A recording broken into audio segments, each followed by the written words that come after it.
All right, well, let's call this meeting to order of the Prudential Committee at 3:30 on October 13th, 2014 at the ADL Library.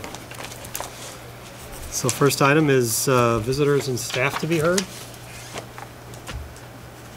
want us to go, Mrs. Singer? Nope. Nope, they're part of the ADL presentation. Which now that brings us up to the ADL presentation.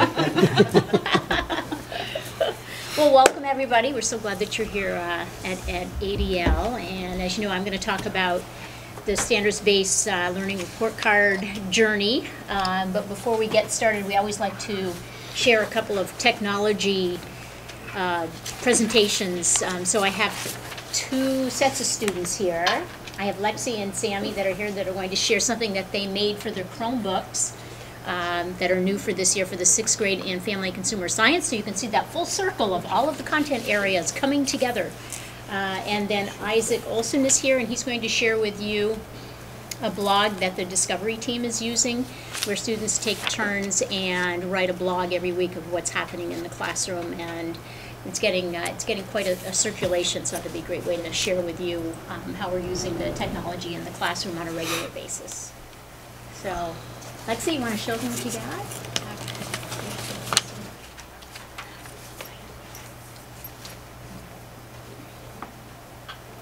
Good afternoon, everybody.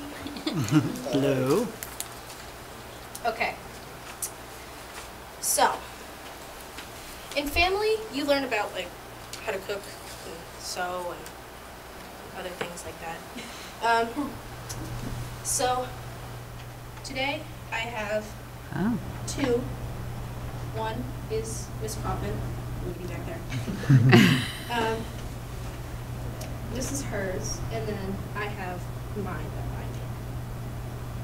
I'll show you.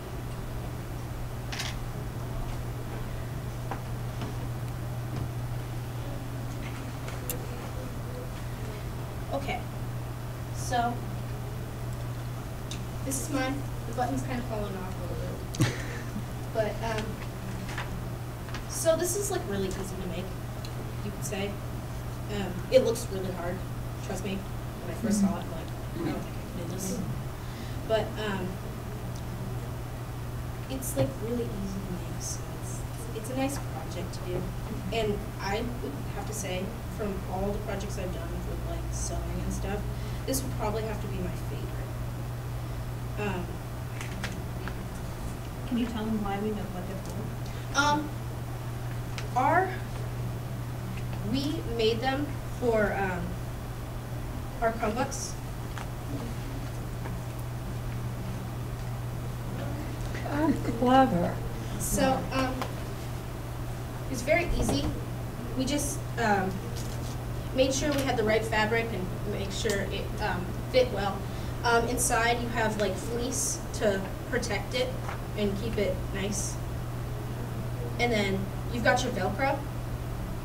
My Velcro is kind of a little weird looking, but so it can like stitch on.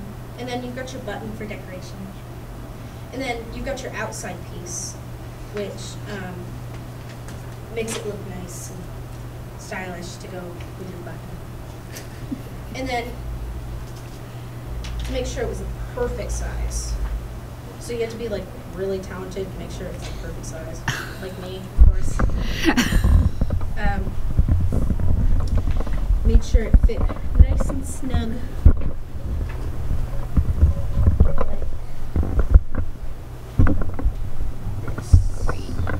Thank you, Lexi. Very nice. So technology and family consumer science coming together, and it does a great job of protecting the Chromebooks as the students will start carrying them around from class to class in November, and gives it a little extra padding and protection. Was it costly to make? No. Good.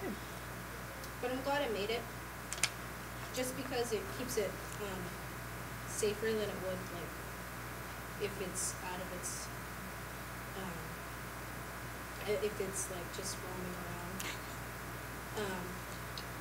And I also like it too because it's nice and stylish.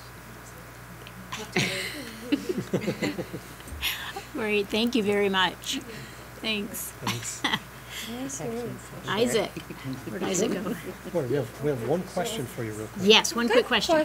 Saying the Chromebooks, I just thought of it. How do you, when you give out Chromebooks to the students, are there names put on the Chromebooks, or is every Chromebook serialized? Every And then people- Chromebook and netbook, the ones that we still have for the 8th graders, all have serial numbers on them, and they're all assigned to students. They're all assigned, so Yeah. it's too bad there wouldn't be a neat way to put their names that we could take off from year to year. We do that sometimes. You too. do too? Yes. Nice. And That's this clever. is Isaac Olson from Team Discovery. Okay, so it's already up here. The Discovery Report. It's basically it is a blog that Team Discovery has started writing. Every week we have a volunteer student come up to us and say, "I'd like to do it this week," and that we have them write 3 posts. One about what we've been doing in humanities, one about what we've been doing in math, one about what we've been doing in science.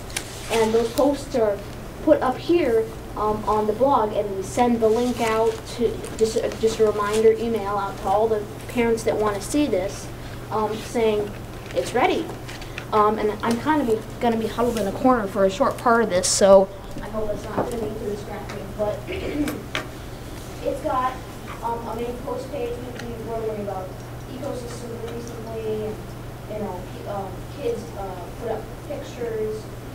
It's got a contact page where you have all the emails of the different teachers, and also a page that has a link to our calendar, which is an idea that is actually from Team Alchemy.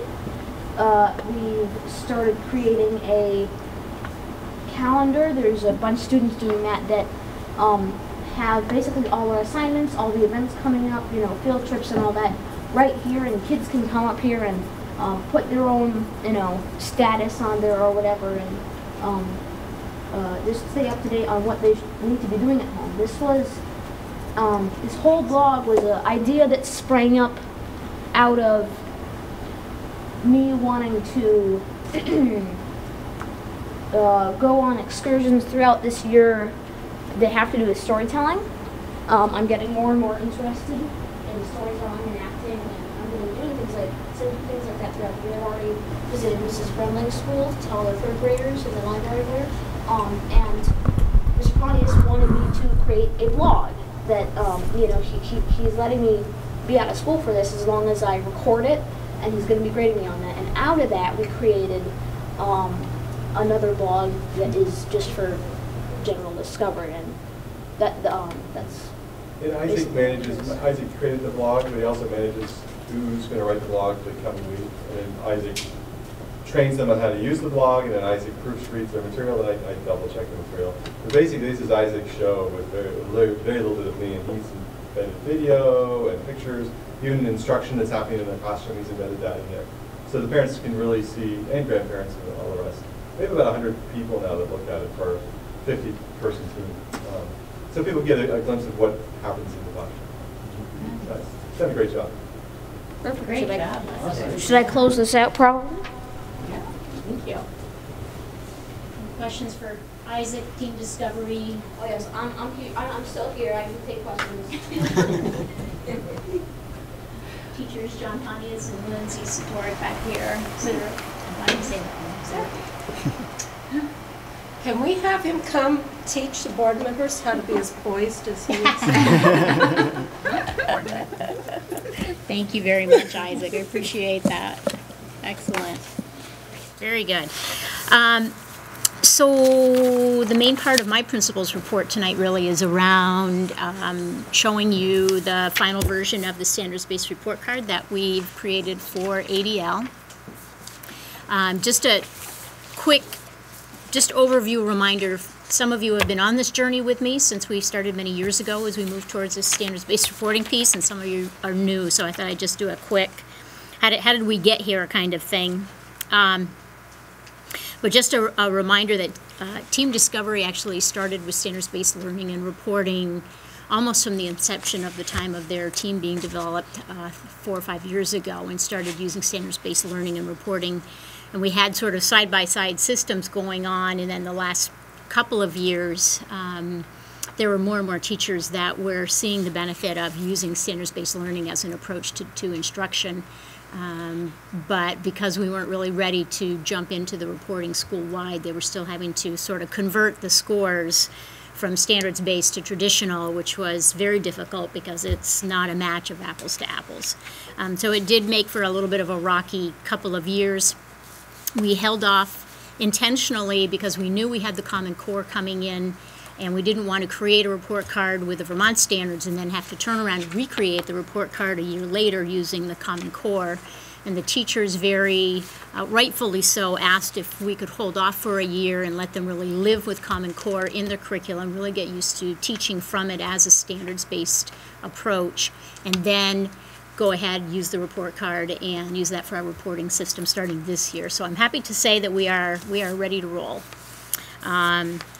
We spent all of last year creating this template, and I can't tell you how much time and energy and conversation, discourse that went into identifying for the different subject areas which standards they wanted to put on the report card. They are aligned with the Common Core. Science standards are aligned with the next generation standards, even though we aren't fully implementing statewide for another 2 years on that. The teachers at ADL are already recognizing that with the advent of Common Core, which is asking to go deeper and analyze more critically, think and study the concepts, that it made sense to start working on the next gen standards. But everything is aligned Common Core or next gen standards all the way through. So it took subject area teams a long time to really sit and decide which were the standards we were going to put on, how much of a descriptor we were going to put on. We didn't want to put in too much because it's just overwhelming if we were to go really put in all of it and all the indicators. We also had to look at the top where you see the different, the progress key. We had to have a lot of discussion around what were the criteria we were going to use, what were we going to call them. We wanted to be somewhat aligned with the K-5s, and yet we also wanted to make sure that we were holding true to what we were understanding at the middle level in terms of what does it mean for those indicators in terms of progress. So we had to have a lot of conversation around what does expanding mean, because if it doesn't mean the same thing all throughout the building, there wasn't going to be a lot of consistency about the rigor that would go into something that would be qualified as an expanding kind of assignment or piece of work that a student would produce. So it took a lot of discussion and a lot of agreement on people's parts in terms of how we were going to define these things, what was it going to look like, and how were we going to roll it out. So we spent all last year working on this template, fine-tuning it. You can see that they have broken out the habits of learning for every single content area class. Has their own habits of learning that they are assessing with students. There's comment boxes for each of the trimesters, and that's for every single subject area. There are little differences between the 6th, the 7th, and the 8th grade report cards because some of the standards are a little bit different by grade level. And you'll also notice that on the 8th grade, there's a section on there for the algebra standards that you don't see on the 7th and the 6th grade report cards. There's also foreign language on every report card. There's also instrumental music on every report card. Even though not all students take instrumental music, not all students will take algebra. Those will stay blank on those students' report cards, but everything else will be filled in. Even the little key at the top for the NR, we had to talk about what happens if you have a standard that's not assessed in that particular trimester. We need to be able to show that, so you'll see an NR in a trimester block if there's a standard that's not assessed. Modified standards, we certainly have some students that while they're working on the same standards, they're modified standards, and so they may get a secure, but it may be a modified standard. And there's a place on the report card that the teachers can go in and explain a little bit more about what that modification might look like. But the idea is that, however, when we get to the end of the 3rd trimester, there should be an assessed score in every single standard throughout this entire report card if they're taking that particular class. If not, then we did something wrong. We either missed the boat, we forgot to assess it, which is not okay, or we've got a misalignment with the content that we thought was going to be for that grade level. and we need to go back in and we need to fix that. But when I look at the report cards at the end of the school year, I expect to see every single standard at least once throughout that school year has been assessed. Then we know that we've hit the right targets there. So that's how the report card will look. For this year, for the very first time, we took a full day in August and met off-site. It was an incredible day, and we just focused our work just around questions we still had around standards-based reporting. We broke into 3 groups, and we had one group that talked about how were we going to define what expanding means, because we needed to have a common definition throughout the whole building. We needed to have a group design how we were going to teach the students about this shift from traditional kinds of instruction and reporting to standards-based learning and reporting. What did it mean for them? And how were we going to instruct students on the habits of learning? Because that is now a key piece of what's being reported. And a third group that would be able to explain, why are we doing this? What's making us go from traditional kinds of practices that we all grew up with to standards-based learning and reporting, and why is it important, and what's the process that we're going to be using, and what will it look like moving forward? So sort of a kind of a communication PR kind of piece. So we broke into those 3 groups. There was a lot of discussion around that. We came back afterwards and voted on all those things that we just discussed and shared some of the documents for how we were going to instruct students throughout the building on standards-based learning and reporting and habits of learning. We agreed on the script that we'd be using to communicate to the public about standards-based learning. And then we started having a discussion about, well, what about progress reports? What will those look like? What are we reporting out? And how are we going to do that if we really haven't finished getting to the end of the trimester to really know where students are? Not to mention the fact in the first trimester, halfway through, you're getting used to being in school. You don't have a whole lot of evidence that you've collected on much of anything. So what exactly were we going to be sending out? And at first we talked about maybe just reporting on the habits of learning. And then people said, well, we think parents want more information than that. For example, parents and families are very interested in whether or not kids are turning their assignments in on time. That's probably the biggest question that folks have. So some brave soul said, well, maybe we should open the portal and have things in there so that parents could really see it for the first time, because we've never opened the portal before. We couldn't with the 2 systems going at the same time. It was just too confusing. And as a staff, that's what they decided to do. So the parent portal opened this morning. It's open for the 2 weeks over progress reports, and when the students come in for student-led conferences. The students learn how to get onto the portal themselves, either today or 6th graders will find out tomorrow, so that when their parents come in with them, their families come in with them, they can pull up the portal, they can show them the assignments, they can show them what they've collected so far for evidence data, they can see how they're doing on their habits of learning, and we'll do it again at the end of the first trimester. I think and it's caused a lot of anxiety, because this is the first time that we did 2 things at one time. We opened the portal, which we'd never done before. So teachers really weren't sure exactly what it was going to look like when they went to put the information in. But then this is also their first time at really trying to evaluate and assess habits of learning and the content standards. So it was a lot of pressure over the last couple of weeks. People have been really scurrying. One person wrote comments. Somebody else, who was one of the IT folks, mistakenly erased them all. So they're getting typed back in. So we have little glitches like that have happened over the last couple of days that have caused people's anxiety to go but they're hanging in there. They're doing great. This is an amazing staff, and they've dug right in, and they're excited about seeing it and see how it plays out.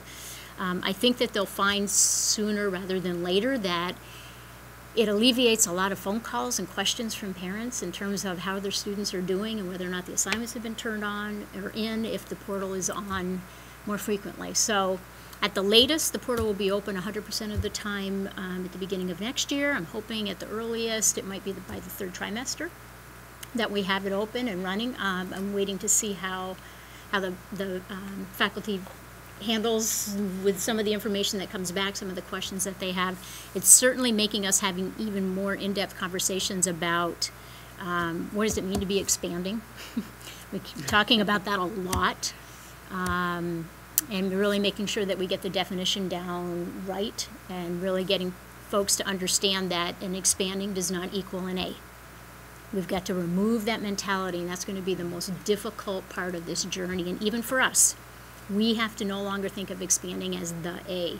It's really, you know, can you synthesize, can you go in depth, can you transfer that knowledge to other content areas, to other places in your life? Where are you showing us that you can do that transfer? And that's an expanding, and that's going to be a huge shift. So there's been a lot of conversations about how they're assessing habits of learning. We've had 3 faculty meetings where we met in the lab together, and people projected different ways that they were collecting the evidence. People were walking around helping each other, trying to figure out how to put in comments and how different systems might work for maybe the alpha team as opposed to one of the content area classes. So it's been great conversation that people are really having about how we want to make sure we're giving students the most information we possibly can. So it's been a really exciting journey going through this. And now it's open, so we'll see. And we have student-led conferences this week, so we're really excited. We won't actually hand out physical progress reports because the portal's open. But we have told parents or families if they can't access the technology, let us know. We'll take a screenshot of the what they would see on the portal, and we'll send it home to them. Or they can come in to school, and we can get them on the portal here. So that's sort of where we are right now. Question? Yes. So, and this could even extend even back into the K-5, I think, as well, because it's kind of a general question. So, is this meant to be sort of the paper copy, where then it will be filled in by hand? Not by hand, but through PowerSchool. Okay, so it's the template for what exists behind it in the database. Yes. Okay, right. Yes. That was my real. Yes. But and I do think. So this is just to make the look of it.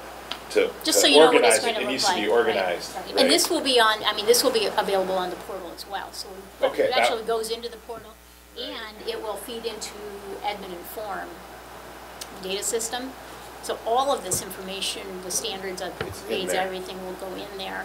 And it begs the question, you know, at some point, can we stop sending home these? Because they'll be on the computer. I will tell you, PowerSchool is terrible for standards-based reporting.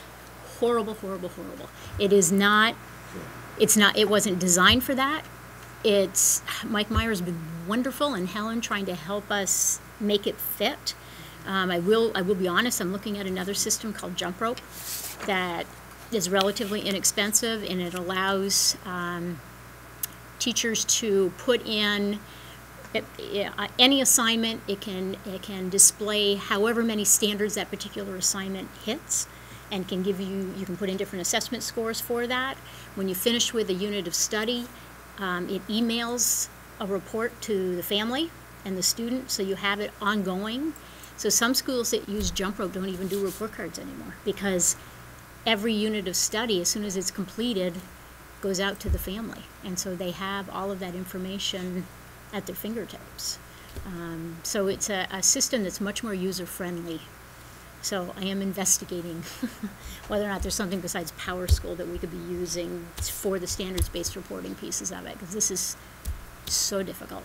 And the PowerSchool is the SIS system. But isn't that the PowerSchool is like the portal, like the door, so parents can see inside. But behind it is actually the admin is actually the database.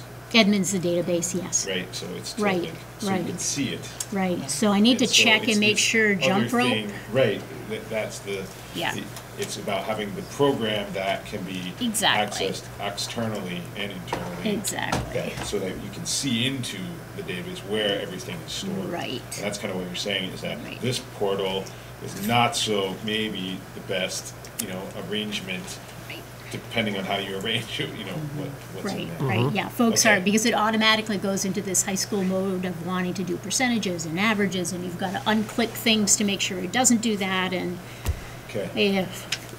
the teachers have been wonderful, but it's really difficult to use. Interesting. Yep, yep, so, but it's what we have now, and great. Mike Myers made it work, and he's been fantastic. Really have a lot of admiration for the work that he's been able to do on this.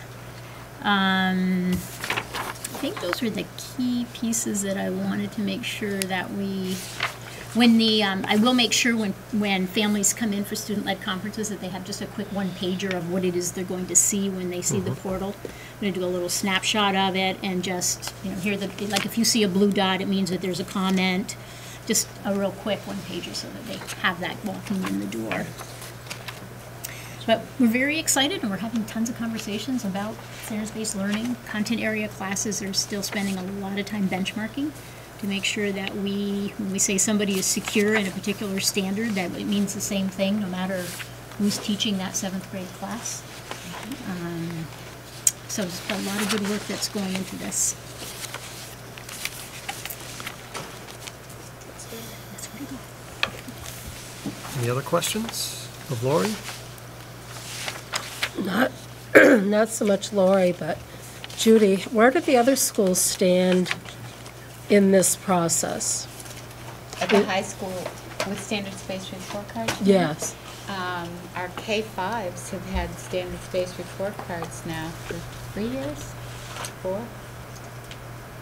4. Summit and Hiawatha have had them since like 2002. So standards-based progress reports. 2002. So the last school getting on board was ADL? Yes, and EMS is, Kevin Briggs is rolling out at the same time. Marcy is in Westford.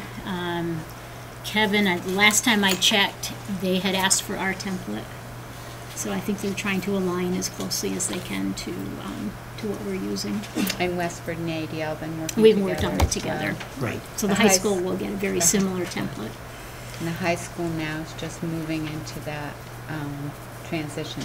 More difficult at the high school because, well, pretty difficult at middle level too. So congrats to Lori and Kevin and Marcy for moving in that direction, because that's when, you remember your own education in middle schools when grades started becoming more and more important. So now as you move away from that into proficiency-based standard, it's more difficult to transition in high school, even more so. But the question always remains, so before you ask it, higher ed now is also looking at standards and performance-based learning. So the system is able now to move more quickly through that experience because it's becoming the norm. Slowly.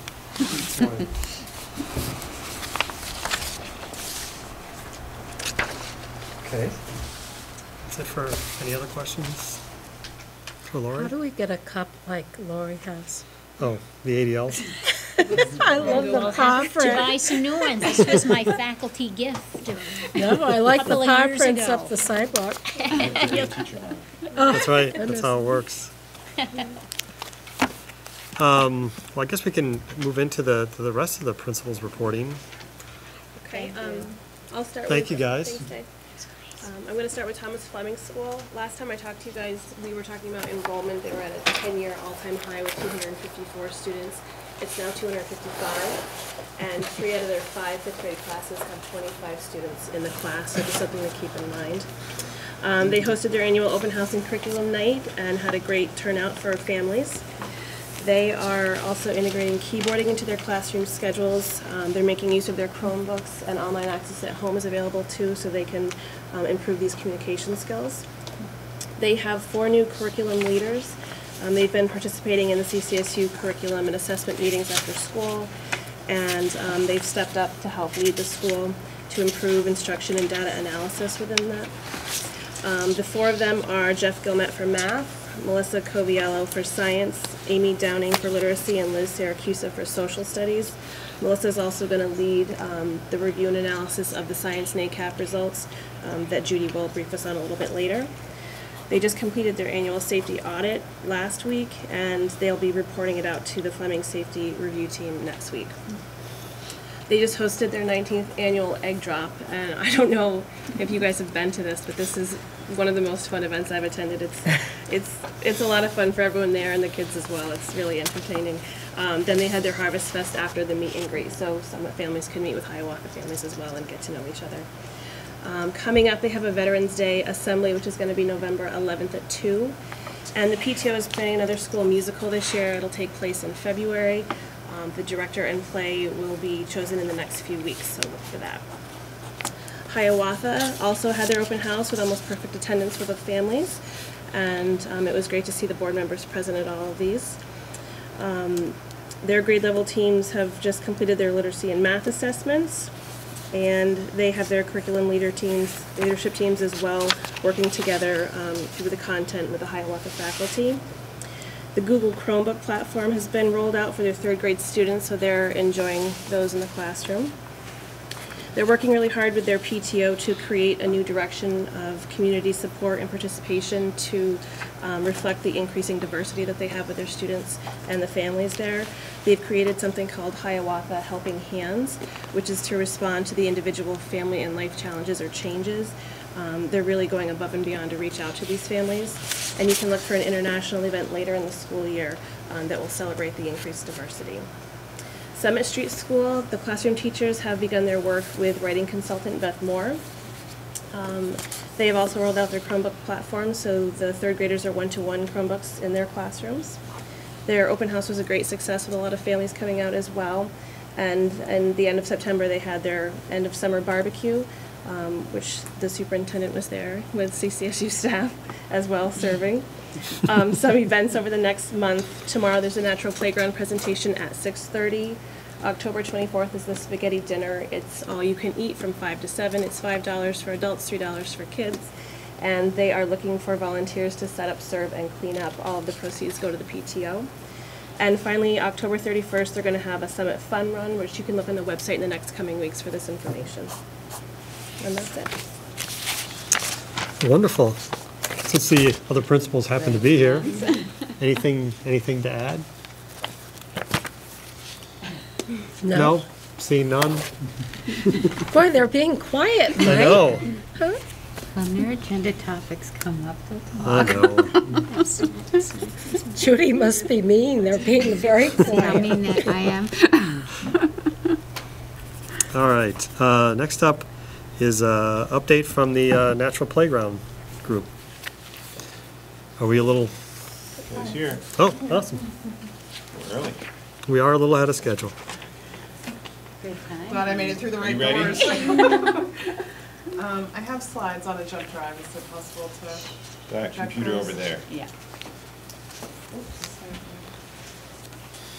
Sorry, over there.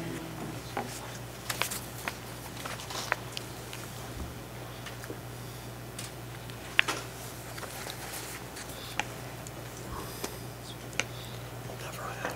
I said I'm never ahead. Turn back on. I'm always behind. I'm never ahead. There's also some snacks and water and lemonade over here. Oh, That's because Lori's so Yeah. organized. oh, I know. Lori's always thoughtful every time we have meetings here. We try to schedule them at 80 hours with snacks and drinks. Food is really important in this building. Sorry. Who was that? For the Team Discovery block. Isaac Olson.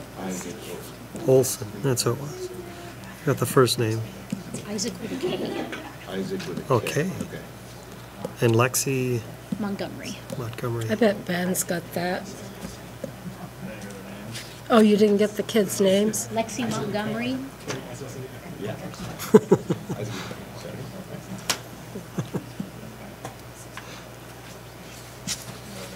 And Isaac Olson. And it's Isaac with a K.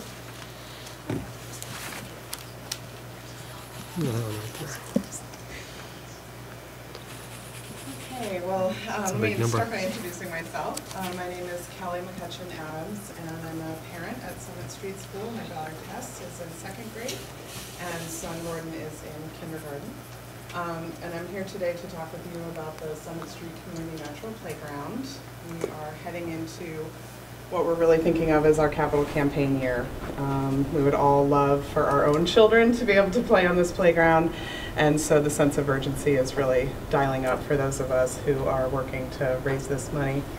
I've brought with me one set of copies just because they were difficult to copy, but we've been fortunate to have a couple great pieces in the Essex Reporter over the summer, a good Q&A, information about our crowdfunding efforts, and then we had nice coverage in the Free Press. So I have a copy for you all to share. If I can just leave that here. If you can go ahead. Thanks. So I know that those of you who serve on the Prudential Committee, sounds like had an opportunity to hear about the playground back in March at a meeting. So I'm not going to go into a ton of depth. And of course, Tim has been involved at the front line of that, so I know he's familiar even though he's new to the committee. So it was quite a surprise when I learned that the PTO, oops, back one, sorry.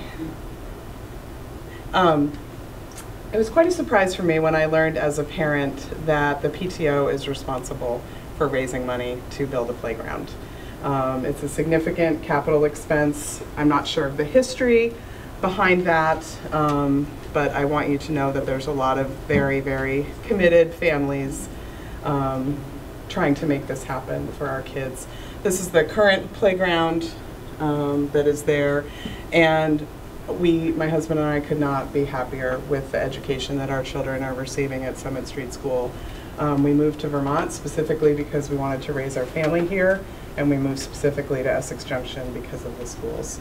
And we've not been let down in any quarter of their experience. It's really a remarkable place. And I wanted to share this photo with you from the fun run last year, because one of the things that really moves me the most about the education at Summit Street School is that each child is met where they are and are helped to do their best, be their best, and live the healthiest, happiest lives that they can. And it's amazing to watch it in action. And this man, Mr. Yarwood, who has gone on to Fleming, is an absolute gem to have in the district. So we can go ahead and just a little about sort of my own experience and how I came to be connected with this effort. I had an opportunity when I was pregnant with our oldest to read the book Last Child in the Woods by Richard Louv. And if you've not had an opportunity to read this book, I would strongly, strongly encourage you to do so. I think it's got a really influential message that we all need to be hearing about education and what kids need in the current environment. Test heavy, technology heavy, lots of things that are driving the bus these days, understandably, but a lot that's being lost as we get more disconnected from nature. And I am very much a city mouse myself, given my druthers, you know. I'd head to a big museum in a big city, but reading this book has had a huge impact on my parenting. And if you knew me well, you would know how shocking this is, but I've actually gone camping over the last 2 summers, which is so not my thing. So my husband and I, when we arrived at Summit, we had seen probably 5 years ago at the farmer's market, someone had a table out about the natural playground, and we heard about it. And over the last couple of years, we had really sort of put our effort into the PTO and hadn't been attending playground meetings, but always felt really strongly that it was a very important thing to be doing. And over the past year, just really realized we really want this to happen in time for our own children. And if we really want that to happen, we need to get involved. So my husband started attending the meetings last spring, and over the summer, around June, you know, I don't know if you have this experience with your spouse, but sort of the conversations you have at 10 o'clock at night are sometimes the most important ones that you have. And we just said, you know what? We know this money is out there. We know it. We know this community has $115,000 to share to make this a reality, and we need to figure out how to find it. So that's how we got involved. Go to the next. So I think, as all of you are familiar with, the current playground is very aged and in need of replacement. It's about 18 years old now. The plastic aspects of it have bleached out from the sun and the plastic is starting to wear out. The metal steps are tipped. Just a lot of different parts of it that are not withstanding the test of time. Over this, I think now 7-year, I'm less specific. I have less detail about the very start, but around 7 years, this journey towards a natural playground. And if you haven't had an opportunity to watch kids play on a natural playground, it's really amazing. If you're headed south, the Thatcher Brook Playground in Waterbury, I encourage you to go take a look at it. My own kids have enjoyed the natural playground in Cambridge, Massachusetts. So we have a master design plan. Phase 1 has been completed, and there's a lot of different aspects of it. Slide swings, climbing structures, more quiet areas for kids who maybe need a little less stimulation, some shaded areas, a lot of interest in making sure that kids who are especially sensitive to the sun can get out of the sun on busy days, and then unstructured interaction with nature. And I think probably one of the biggest uphill climbs for any group that seeks to undertake a natural playground is overcoming the idea that it's just a big mud pie making festival, rather than being what it really is, which is an incredible mixture of opportunities for physical play and imaginative play. You can go to the next.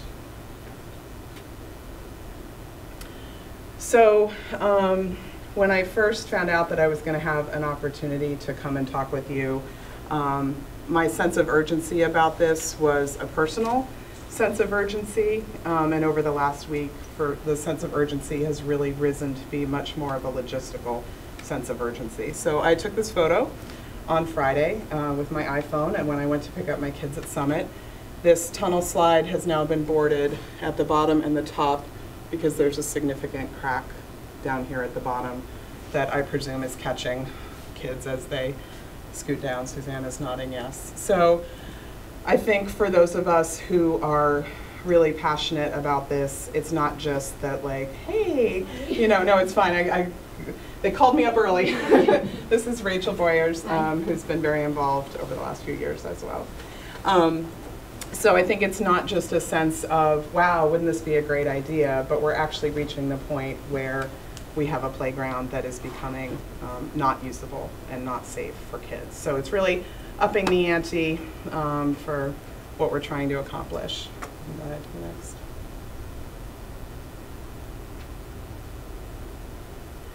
So phase 1 is complete. Phase 1 included $25,000 in fundraising. That got us through the master planning process. Tomorrow night at 6:30 at Summit Street School, Ron King, who's the president of the Natural Playground Company, will be coming to do a Q&A session for us at the school, for parents, to talk about the master plan, the advantages of a natural playground, and we're really excited to be welcoming him. If any of you are available to join us, we'd love to have you there. And I think one of the challenges of having a project span over 7+ years is that he came and spoke, I think 4 years ago. So parents have moved through the school system, and now we have new parents who've never had an opportunity to really hear why we're so excited about this and why we think this is the best choice for our kids. So reading garden, game tables, the master plan, that was phase 1. Go ahead, please. And we're heading into phase 2 of 3 phases. And I sort of think about it as a little bit of a bell curve, that anytime you're heading into a natural playground project, there comes the point where you got to move the earth. You literally need to reshape the landscape, and that becomes the most expensive part of the project. So phase 1, not as expensive. Phase 2, absolutely the most expensive phase, around $125,000. And then phase 3, which can be undertaken a la carte going forward when people have the drive and the initiative to add additional components, is not as, those are nice to haves, but in order to create a cohesive playground that has sufficient physical activity, and we haven't taken away what's there now without giving back sufficient aspects. So phase 2, and we already have $15,000 in hand out of $125,000 needed, hoping to break ground next summer. Includes the swing structure, climbing wall, labyrinth and imaginative play area, a pavilion, observation deck, and the slide. And the slide is built into a hill of dirt. So that's kind of the main aspect of work, is creating that hill. And that needs to be done. That's not something you can do piecemeal.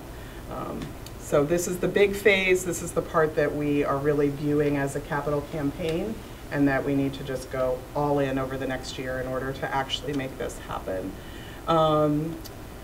When Ron King was making the design for this, he walked around with Rosalind Hutton, who is the PE teacher, and she wanted to make sure that there was sufficient sports field space remaining. So that's an important feature of the master design. You can go ahead. So I'm not going to get into the details here, other than to just show you that these are the aspects of phase 2, and this is the most significant part, which is the removing of the old structure, relocating the current dome structure that has the swings on it, creating the hill and the activity area with the slide, and then putting in the slide. And I should mention it, I think it's so it's such a given in my head that I forget to say it sometimes, which is that this is a fully accessible playground, so able to meet the needs of children of all abilities. And then some other aspects are the climbing wall. There's a fort area. You can go ahead.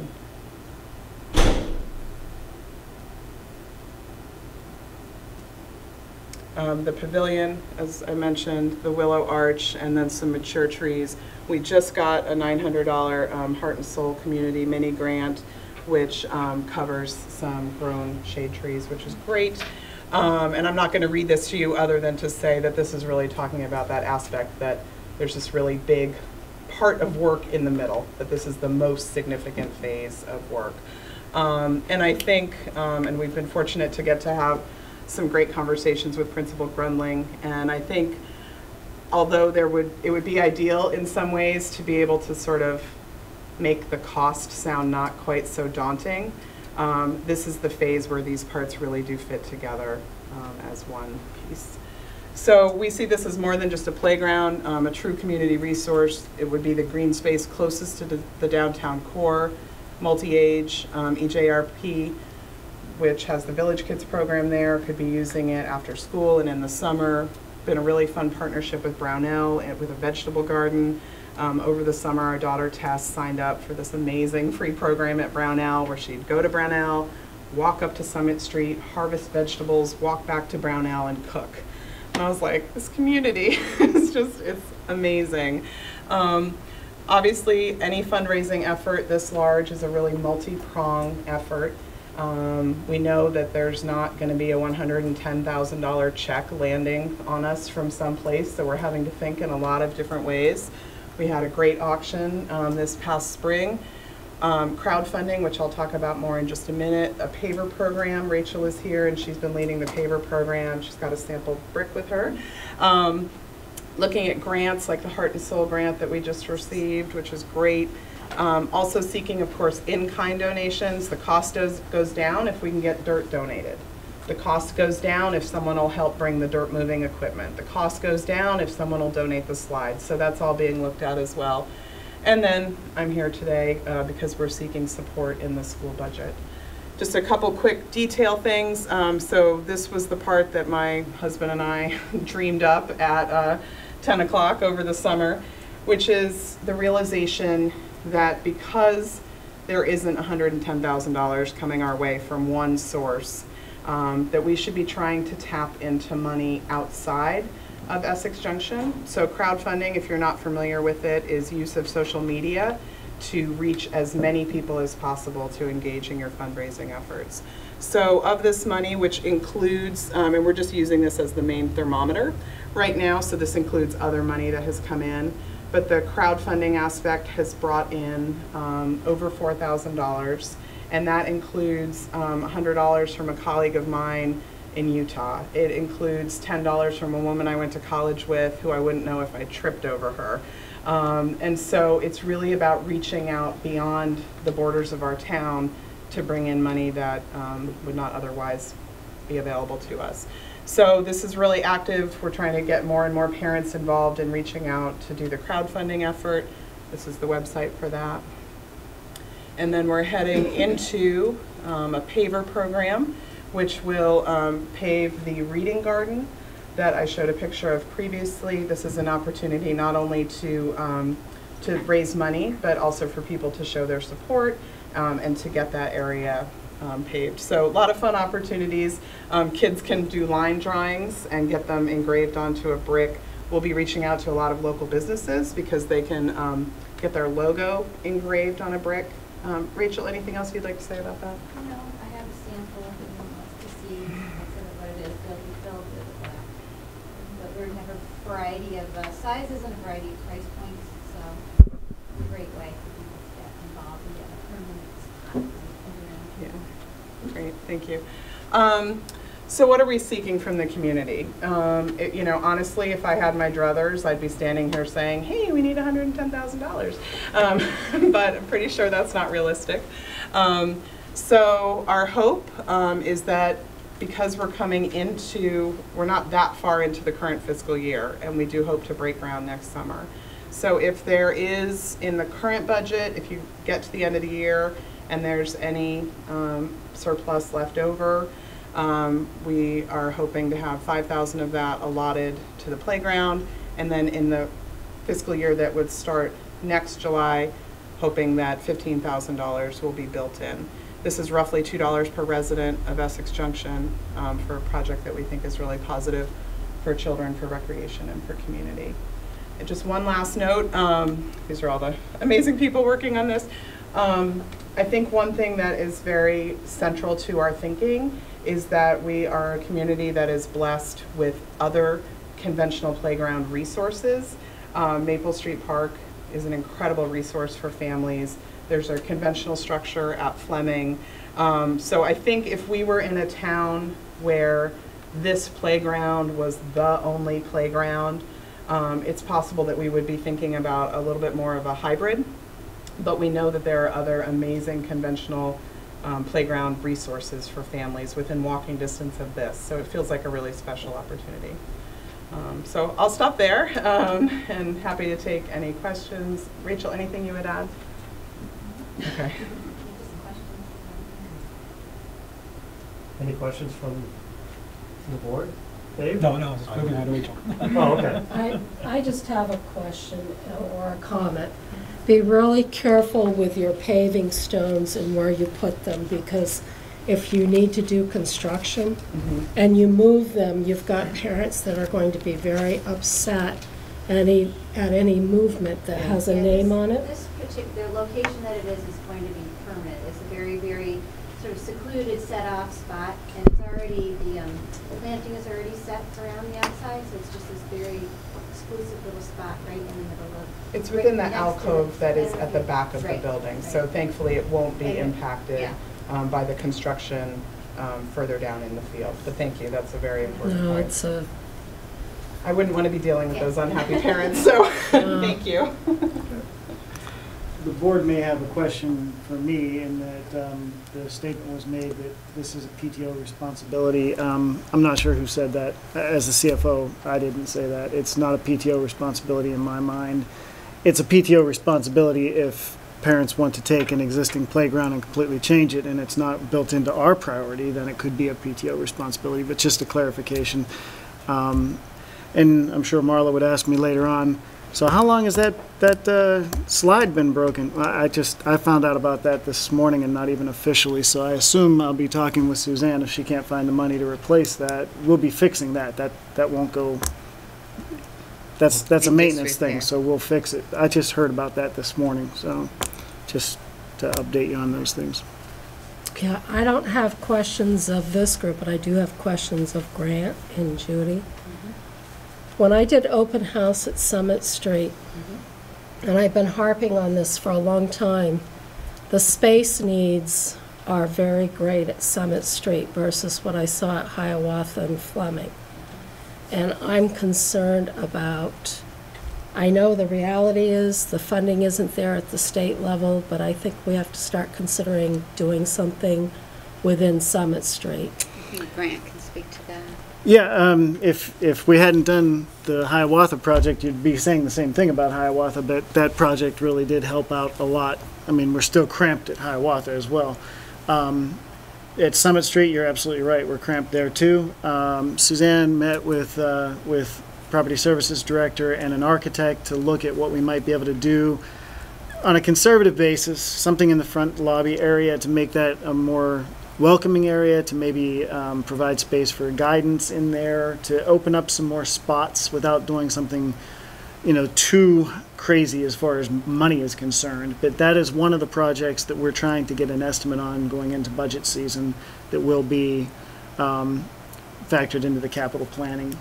We've got two schools with two significant projects that we're trying to think about. One is that, and the other one, of course, is here, looking at family and consumer science and the old tech ed space and the special ed space. So there's not a shortage of fairly costly renovation projects, but those are probably the two biggest ones that we're looking at. And with a $225,000 capital plan, obviously, we're not going to get it all done in 1 year. Mm-hmm. But I'd say it's kind of leaning toward maybe the Summit Street front is going to be the next big one. And as soon as I have some dollar amounts, and then we'll, like I said, we'll factor it into the capital plan during the budget process. But Suzanne's been already a part of that discussion with an architect. And as a new principal, she surely has been creative with finding space. She actually has her social worker working in the other half of the nurses' station now. I mean, the space is really an issue, and lately she's been talking about how to put someone in the washer dryer area. so it's a very real need, and so it's always that competing goods, it's there's the inside needs and the outside desires, and it'll come to your attention in December, January, when you start to look at all of the ideas out there as far as how to prioritize what we do next and how we do it. I would say, as a follow-up, a lot of what you talked about, Kelly, made me think about our internal resources as well.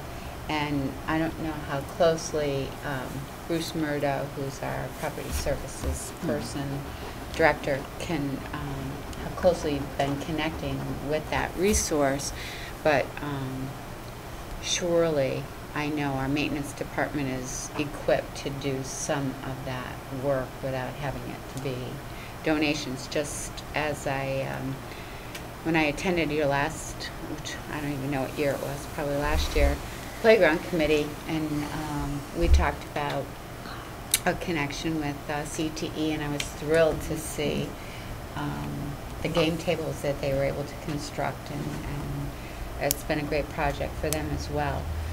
One of the complicating factors of this land work, groundwork, is drainage, and I know Bruce has been involved with that level of conversation.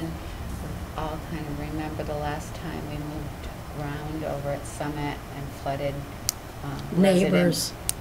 We flooded the neighbors. There's a water issue there. Yeah. We still haven't solved it, so when I saw the sports field down there, the kids are going to be in the water. Right, so we just have to think it through very carefully. No, Marla, it's just exactly where the field is right now, and it's not underwater. Right. So Wow. it's actually a part of the playground that doesn't change from where it is. So really don't say that, right? Because that's not, it isn't underwater now, and that's really flat right now. And so what happens is that just kind of stays where it is, and all the other things need to happen around it. I wasn't talking about the playground, I was That's talking definitely part about of what the Natural Playground Company did when they designed this, is there's a lot of very detailed drainage. There's a drainage plan actually in the plan, so it's definitely something that was considered, and that was a huge consideration when they were putting it together. So just know that that's been resolved. That's all been resolved.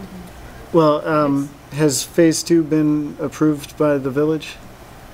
We haven't, not yet. As far as I understand, there's a Oh, because that's what I've been waiting It's a for, timing to thing. know that that's been resolved. But I know that the whole plan was presented to the village and they approved of the whole plan being done. So that was definitely a huge consideration. I wasn't there at that time, but I know that was something that was definitely discussed. So we just want to make sure our neighbors, Oh, yes, definitely. you know, are not affected by anything we might do there. And so it's just being thoughtful and just being the alert out there to be thoughtful as we move forward. And Bruce Murdo would be essential. Yeah, he's They've very weird. talked We to him. talk to him frequently. Yeah, Mhm. good. Can I just, sorry, make one other comment following up on what you said? And again, I'm new to the game, so I might need a little backup here, but we are 7 years in to the understanding and belief that it is the responsibility of the PTO to raise this money. And so, No, That came from the previous, it came down through the legend of the PTO, I would say, in terms, and I think maybe what that means is, that's what happened the last time, but even It could there, we don't actually know the actual people anymore, you know, and that, I think it was the thing of, that's what happened at Fleming.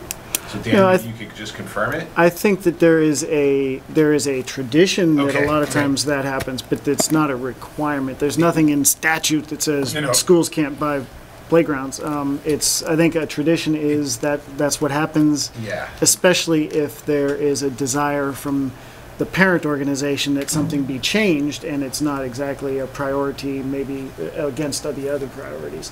So it's Yeah. not anything that you'll find in writing. It might have been something that's been passed along, like, oh, if that's what you want to do, then the PTO is going to have to do it. That kind of comment may have been made and may have been misinterpreted. But yeah, there's nothing that I'm aware of that says you can't have a school district pay for it. I would say that if the school district does get into the business of paying for a significant part of this, the only complication I see is the old saying of the too many cooks in the kitchen. I mean, once I take over a project, I would want to take over that project. I mean, I would not want to be, having 5 different people in charge of it. It just gets really tough, especially for something complicated like this. But if it's just some money, Right. then that is something surely the board could look at. I will have to do some homework on if the school board budgets some money.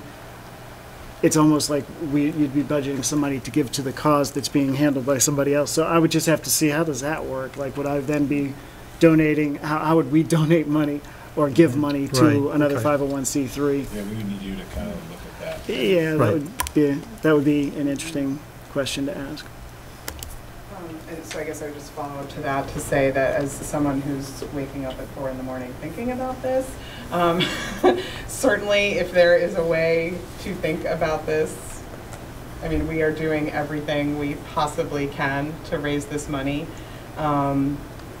But I would say that everything that is done is driven under an assumption that sounds like it is not correct. So if there is a different way to think about this, I would love to know that, and that may be another conversation for another day. But just know that that's how everybody is operating who's working on this.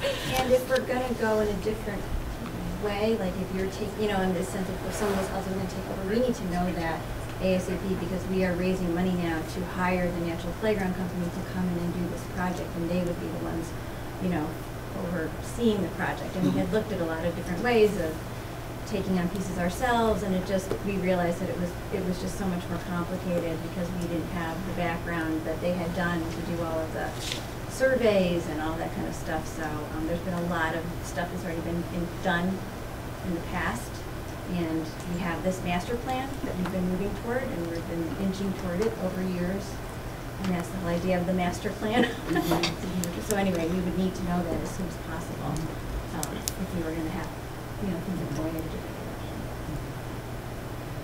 So yeah, maybe a Yeah. different conversation for a Yes. different day, but Yes. please Right. just know that everyone who Yes. is heart and soul into this, no pun intended, has been under the message Yes. that it's Yeah, and once again, it's a technical thing. It could have been, and I would still even say that, in my world, I would say if the magnitude. if you want to do that, I would probably say, well, that's something you'll probably have to worry about funding, because right now I can't afford it.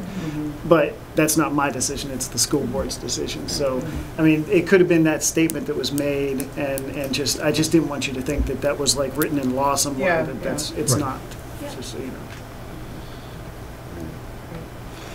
Okay. Yeah, so one thing, just, I mean, I think it is, that is what the board said in, or not said, but that was one of the things that made, I think Kelly just brought it back to us, was, well, that could be a thing that we could look at. I mean, there's kind of an opportunity in terms of targeting next summer to look at the end of one fiscal year and the beginning of the other.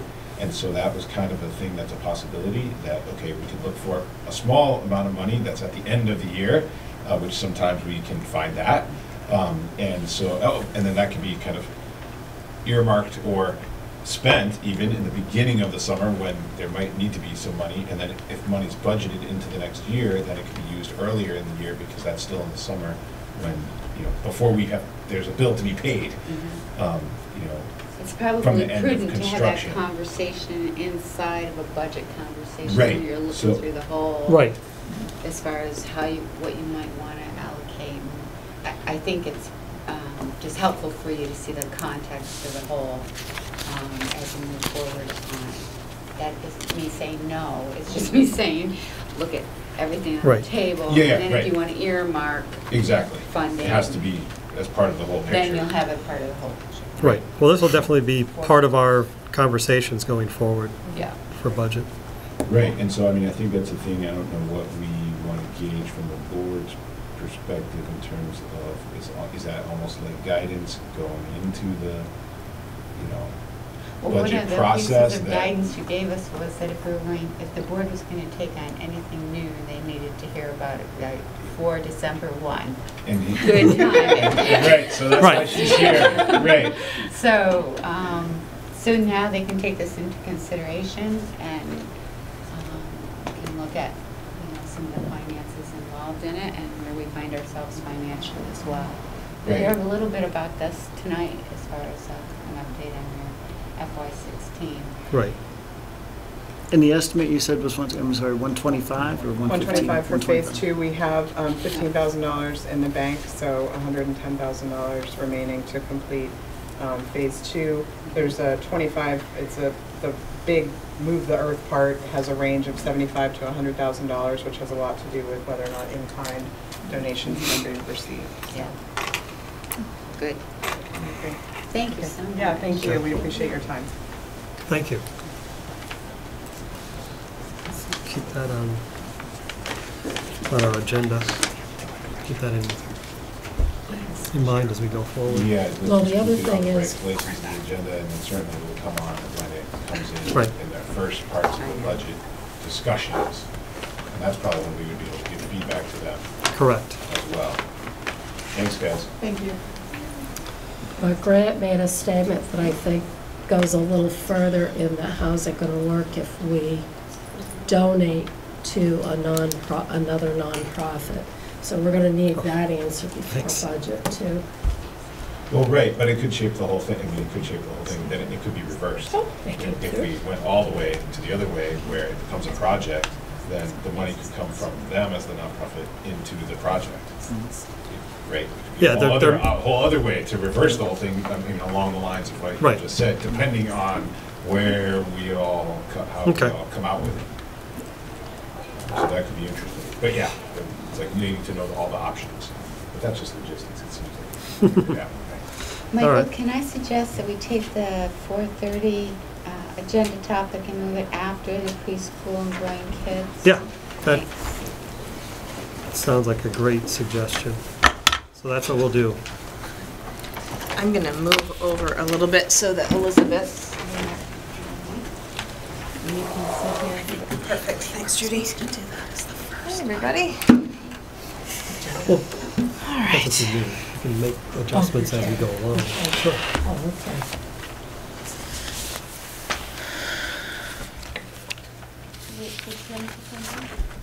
It'd be interesting to know what the weather conditions do. Well, With the snow and this rain. The way to go.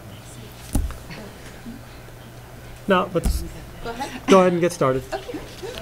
Good to see everyone. You all know me. I'm Erin McGuire. I'm the Director of Student Support Services, and I am here to talk with you about two separate topics today, although they are quite interconnected.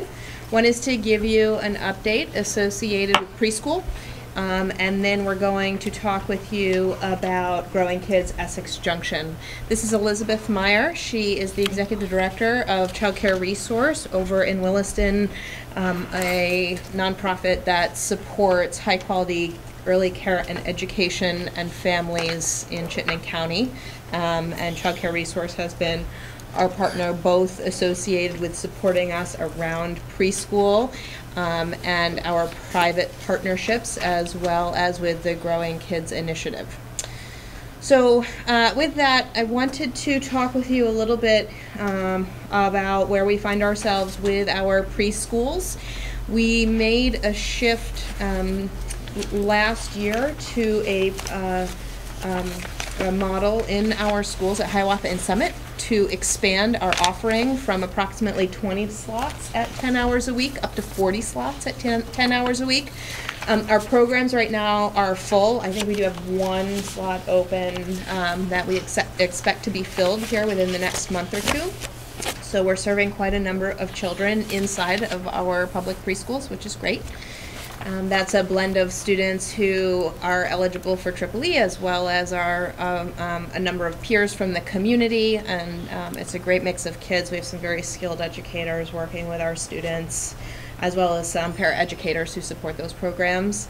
We also have, through your work as a board in moving towards your goal of universal access to preschool, expanded the number of slots we've had over time in our private partnerships up to 60 slots. And right now we have 54 full. So we continue to improve the numbers of children who we are serving in high quality preschools across Chittenden County, who are from Essex Junction for 10 hours a week. We're up to 12 partners now, and so that's all moving forward quite well.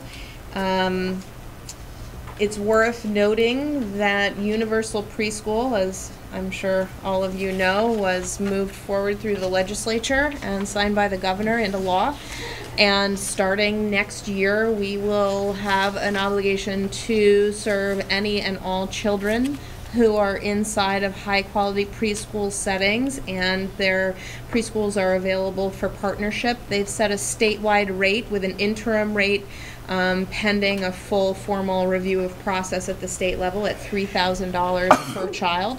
So that's a statewide rate that's been set now, and that will pay for children from Essex Junction to attend preschool in any preschool that is eligible for partnership under the law. It will change our process to some degree because we won't have quite as much work to do around review of programs and approval of programs, because there will be a state level review that happens, and the state, through licensing and review process, will be able to identify who's available for partnership and who isn't, and they will just automatically qualify under the law rather than having to have the board approve them each time they come through. So that's a change you can expect with that. And we'll also be working through the FY16 budget process to figure out just exactly how much we need to budget. We have I think a good track record around being able to gauge that, given the really incredible resource that we've provided to our community thus far around slots for children. Right now we're serving almost 100 kids. Right? If you look at the total number of children who are 3 and 4 years old who fall within the access to universal pre-K, it's an estimate, but you know, we're looking at probably at least 220 kiddos. So we're not halfway there. The state estimate is that they probably won't hit much more than 60% of kids over the next 5 years statewide for universal pre-K. One of the reasons for that, and it's important to recognize this in connection with the next part of the presentation around Growing Kids Essex Junction, is due to a capacity problem associated with high quality slots across the state. So in order to qualify as a provider and be able to provide that 10 hours on behalf of a school district and for the parent to gain access to a $3,000 tuition reduction for preschool, they need to have an educator, an endorsed educator. There needs to be a level of quality rating that they engage in and are benchmarked against to make sure that they're sort of at a certain level of quality. And there are a series of other pieces in there that if you're ever interested, I'm happy to go into more depth on. But needless to say, in our own community, and you saw this prior to initiating the assessment of Growing Kids Essex Junction, we in Essex Junction certainly have a lack of providers who would meet that level of qualification. I think we looked at a total of like 33 different providers, whether they're home providers or centers in the junction, and I think there were only 3 or 4 of them that met that criteria. And so one of the barriers to universal access to preschool is that high quality aspect for the slots to be available for kids to go to for school districts to pay. So that's an important piece to keep in mind as you think about the shift into universal access in Vermont for preschoolers based on the new law. So does that? Go. So does that mean we have to make up the rest? No, it doesn't. It does not. We are not obligated to create high quality slots for us to reach 100% capacity for all of our 3- and 4-year-olds in the law. It does not require that in the law. But then it's not universal. I'm just trying to get to the intent is that sure. if they push it out to us, right? Yep. Then right, they're not Yep. paying for it. Yep. They're pushing it out to the districts. And Yep. saying you have to provide 100%. That's what universal means. Well, it right? doesn't say that, Tim. It doesn't Oh, say okay. that you have to provide to every child a slot. accessible. You have to provide access to the tuition reduction for kids who are in high quality programs, but we don't actually have the obligation to expand our preschools or expand our community preschools to Okay. gain access to those number of slots, which is the reason that the state is indicating that we probably will hit around a 60% mark within the next 5 Okay. years, because this is not just an Essex Junction problem. It's gotta This be is a everywhere. statewide Yeah, problem, okay. and actually Chittenden County is in a much better state of affairs than a lot of other places in the state. Yeah, right. And so I also think it is part of the reason that we have struggled to fill our slots, because parents will choose a provider and they'll be within that provider setting, and that provider may not either want to, they might be great providers, but they are not interested in engaging in a partnership with the school district, or they actually don't meet the qualifications to engage in the partnership, but the parents don't necessarily want to pull them out because of that, right? They'll still use those providers. There are plenty of home-based providers. There are plenty of parents who are doing nanny shares and, all kinds of creative ways that we take care of our children birth to 5 in our community and around our state. But we don't have an obligation to expand. What I would say, though, is that there is a very clear divide around what a parent can pay for their children for care and the quality of that center. And so when there are times where less expensive centers cannot invest in a way that a center that costs twice as much can invest, obviously. And so you end up with very disparate types of experiences for children based on what parents can afford, and that can happen for sure.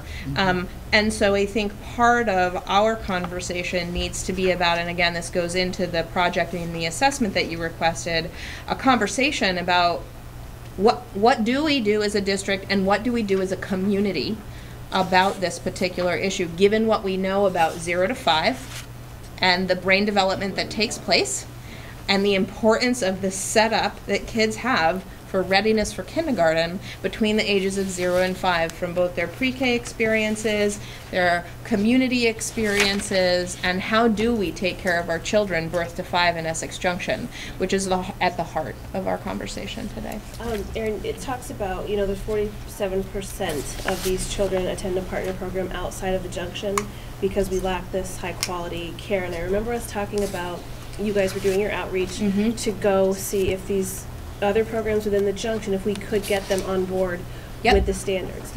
Where are we at with that? And that way I would be happy adding some if they want to stay in the junction type piece. Yeah. You know, I mean. That's a great question, and it's touches both the Growing Kids Essex Junction action plan, but it also touches the conversation of our collaborative with Child Care Resource and helping us manage our slots. So Child Care Resource now takes in the parent calls. They do, and I should let Elizabeth speak to their goals probably, but the work they do around helping parents find care and matching it with helping us manage our slots is it's serendipity, right? I mean, it blends so well, and they've done a lot of outreach to programs in our community to try to get them on board. Elizabeth, do you want to speak to that work? Yeah, we have early on in our process of partnering with the school district to administer the pre-K program, we made a list of all of the programs in Essex Junction and also, you know, surrounding areas that could qualify as pre-K partners, and we contacted them and we talked to them about what they need to become partners, and we got a variety of responses. Some programs were not able because they didn't have a licensed teacher, but they'd be interested if they had a licensed teacher. Some programs were not in the quality recognition system yet, but they were interested in getting into the quality recognition system. Some programs didn't think that they could ever qualify, like family child care programs, but we actually have a family child care provider who participated on our stakeholders committee who now has a whole different outlook on what's possible for her program in the future. So it takes developing relationships, it takes nurturing those relationships, and it takes time to recruit providers and develop the capacity to serve more kids. Does anybody have any other questions about the pre-K update generally before we go into the Growing Kids project assessment and potential project? No, I think just the Okay. only kind of quick question was just that you kind of touched on it a little bit, I think, which is the next place we kind of see it in the dollars column will be in the budget, which is our guess. Yes. On your guess on based on everything Yes. you've got. Mm-hmm. Okay, this is how much I'm going to ask for. Grant and I have been talking about Okay, that great. very topic, That's and we basically where will we're be gonna see it. Yes, Right. and we'll be ready to have that conversation with you through your budget In the budget process. process. Yes. Right. Yes. Another on the list. Yep, put it on the list. Yep. So, Elizabeth, do you want to hand that out? I just want to do a little bit of context setting for you around the Growing Kids Essex Junction project. So about 8 months ago, I think, 9 months ago, we had been talking quite a bit about preschool and the slots and the issues that we just discussed around the quality of providers and the experience of young children, and what the needs are for our community around early care and education, parent support, and family engagement from birth to 5. And during that time, we had some money available from a lack of tuition dollars that were spent from tuition slots that were not filled in the preschool last year, and agreed to allocate $15,000 for a study with an outcome of a potential action plan to address the needs of the Essex Junction community around early care and education. And so we're here tonight. You received, to talk about that, you received quite a bit of information on this topic in your org notes. I know that was a lot.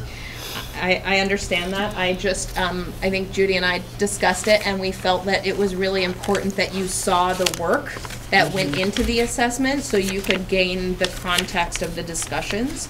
We had an incredible stakeholder process that was highly engaged and multidisciplinary, which was great. And this committee was integral in developing the goals and the action steps for the project that you have as a draft action plan in your org notes. So I'm going to hand it over to Elizabeth to talk a little bit about the project and the goals and what that looks like. And then I'm going to return to the conversation about the funding, the current status around funding, some potential decisions for this year, and some conversations for the FY16 budget. Okay. So what you have in front of you is a summary of the mission, as Erin said, the mission goals and the implementation of the action plan to date. And on the back of that is also a summary of a proposed budget that Erin will be talking about in a minute. As Erin mentioned, once we embarked on the process of doing the action plan, we convened a stakeholders group that met on a monthly basis for probably 5 months.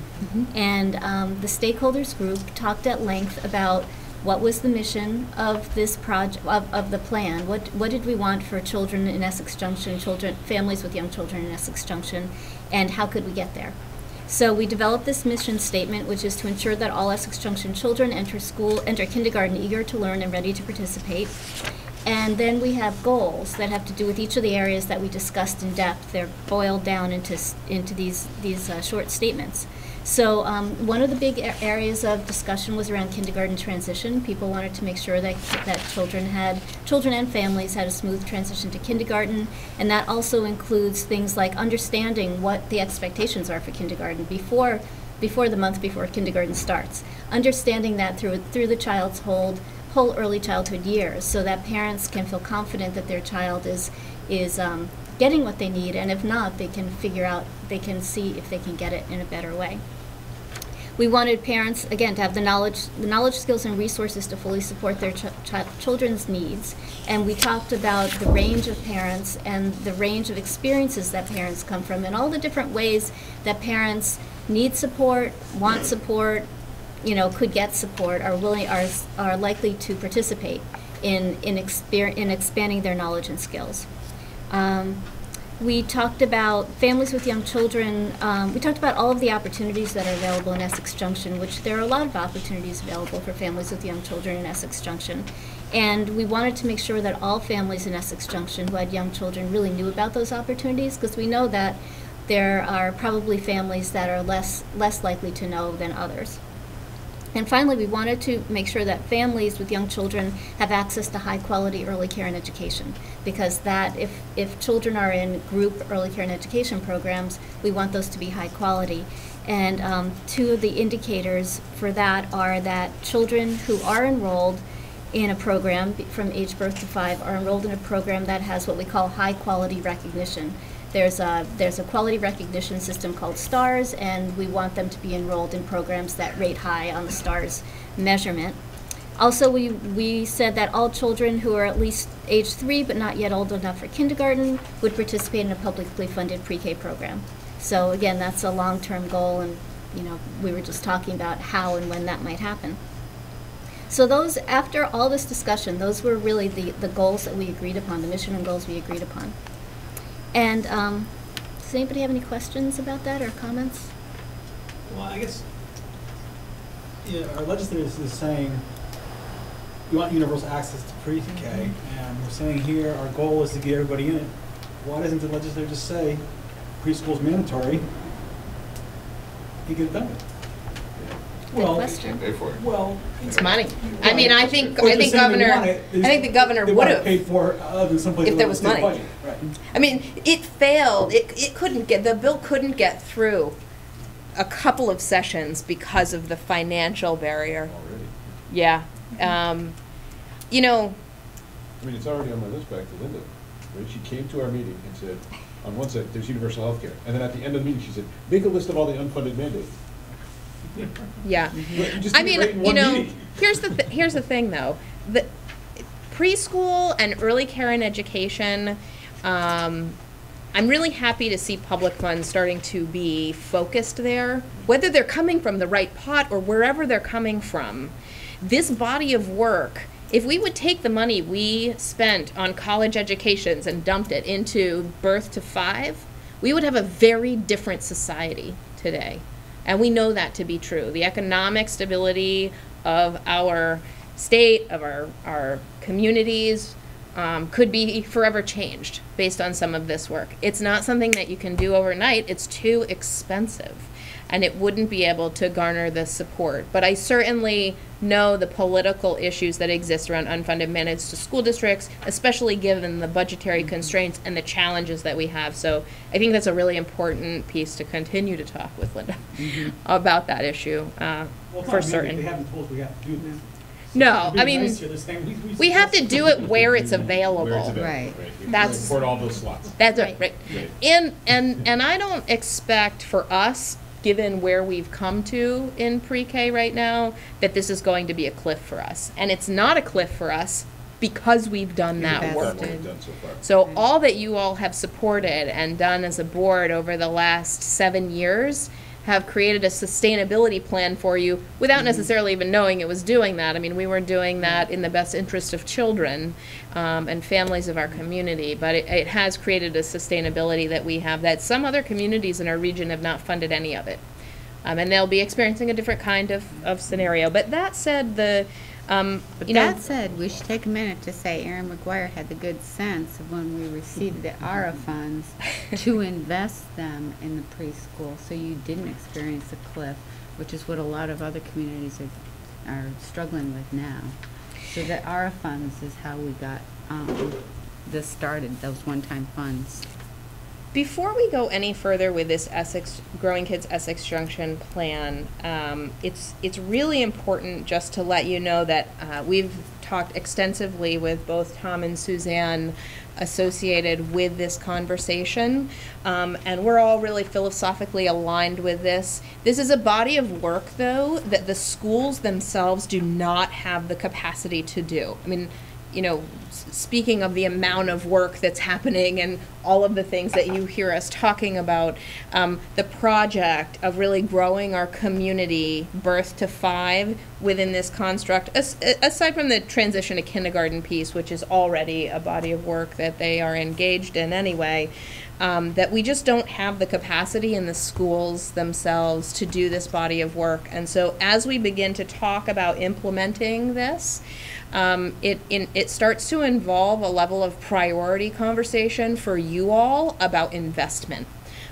Because a project like this is going to require investment of dollars in a place that you are not technically required to invest beyond the $3,000 that we would pay, right, to the slots that are currently available.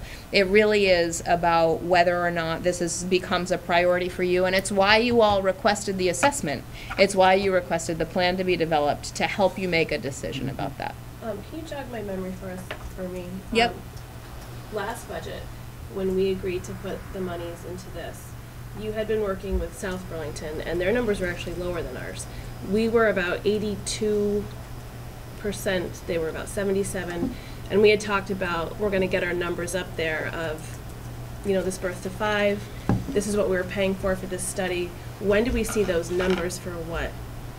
I'm not sure what numbers you mean about 82 to 77. South Burlington School District, they were, the reason that we brought Elizabeth the in- readiness, the K readiness Yes, the K survey readiness is what we data. were paying for. So I'm trying to find out, are we putting, right?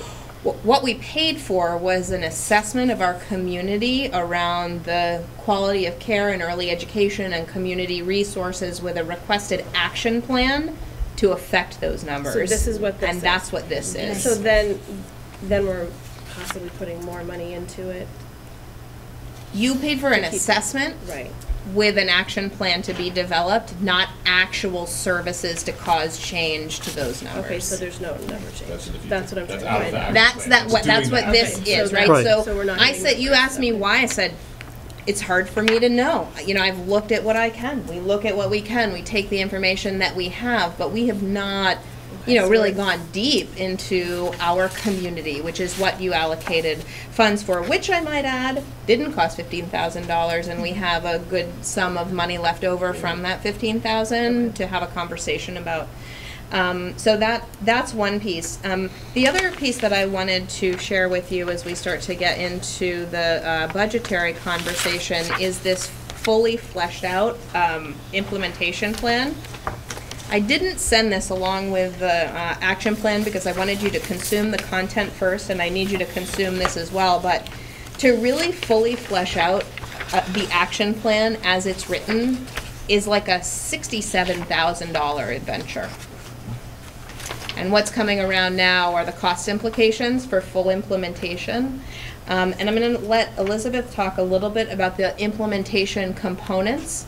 And then I'm going to talk with you about, should you choose to make this a priority, a recommended baseline of if we're doing this, we need to do at least this. If we want to do more, we can talk about that. We can chunk it. We can talk about, how important this is to you, whether this is something you want to invest in. Let's hear a little bit about at the bottom of the one-pager that you received, there's an implementation activity list, and Elizabeth, you want to talk a little bit about that? Thank you, Erin. So what we've done is we have looked at activities that would continue under the plan in three categories. One is planning, continuing to plan. As Erin said, we haven't used all of our planning money. We haven't actually finished our planning process. So there's what we've done, which is we've gotten to this point. We have all the material that we've developed based on this point, but there's more planning around, well, what do we want to do for enhanced kindergarten transition, and what should we have for community-based parent education, and what should we do around public communication. So that's in the implementation plan, doing those additional planning tasks. There's also evaluation. We've done a lot of review and summary of data available. What we haven't done yet is an enhanced examination of kindergarten readiness. And part of that is actually getting the data we need to do that and then analyzing that data. And that's going to take people both from the school district and from others, if Child Care Resource were to be driving this forward, we would do that together. And there are actually resources in our budget to help support both of those things, both the school and the Child Care Resource. It's also worth saying that data analysis is an ongoing process. This isn't something you look at once, right? This is, across 5 years, given a series of action steps, which is kind of what you're talking about, Jennifer, around that 77. And the tools change. And the tools, yeah. And then there's service, which because we do want to make an impact. We did start to do a little bit of service as part of the plan. We piloted a home-hosted workshop. We thought that if we could do home-hosted workshops in neighborhoods where people could invite their friends, then we would be building community and educating parents at the same time. So we actually tried one, and we engaged people from the Bhutanese community in doing that. They were very excited about it, and we just recently got a Heart and Soul grant to continue that in a series of 10 parent nights around community connections in Essex Junction.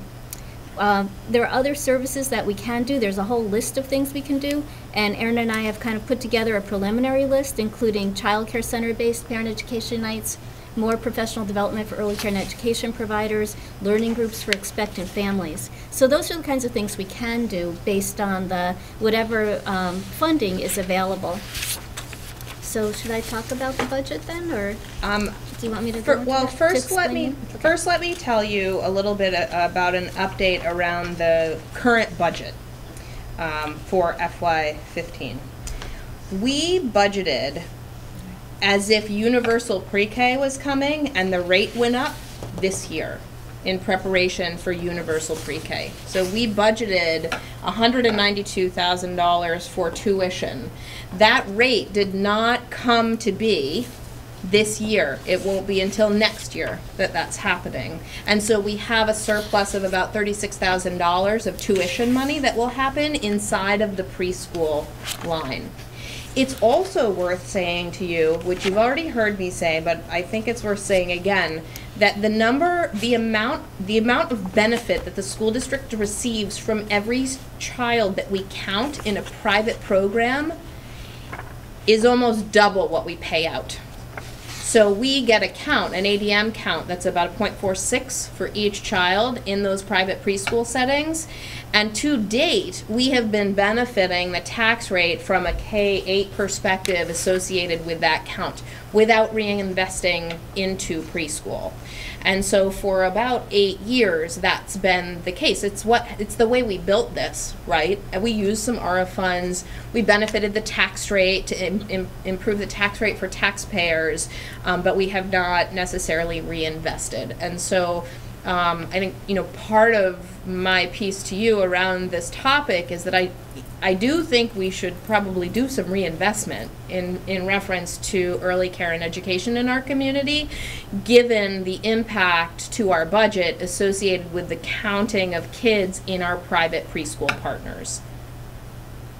So, with that said, on the back, yes, yes. How does it improve our tax rate? You want to talk about that, Grant? Yeah. It improves our. Let me come up to the table. Yeah. Okay, and I always fumble this, so bear with me.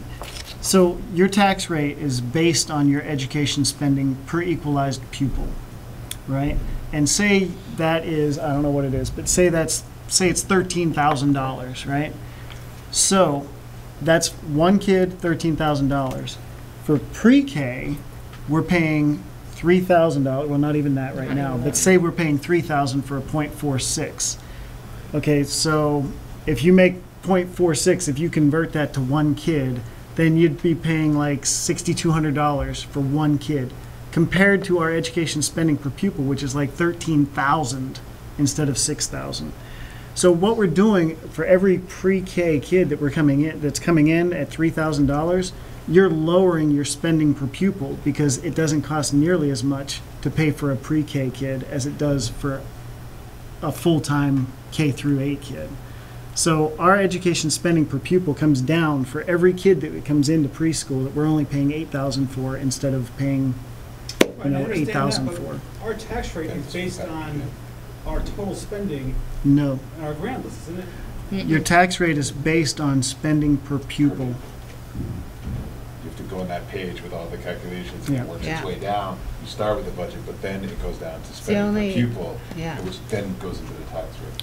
So if we get to pay less per pupil, then your tax rate goes down. And private pre-K slots does just that. I mean, if you pay for 2 preschool slots, that's almost one kid, one full-time kid, and it costs you $6,000.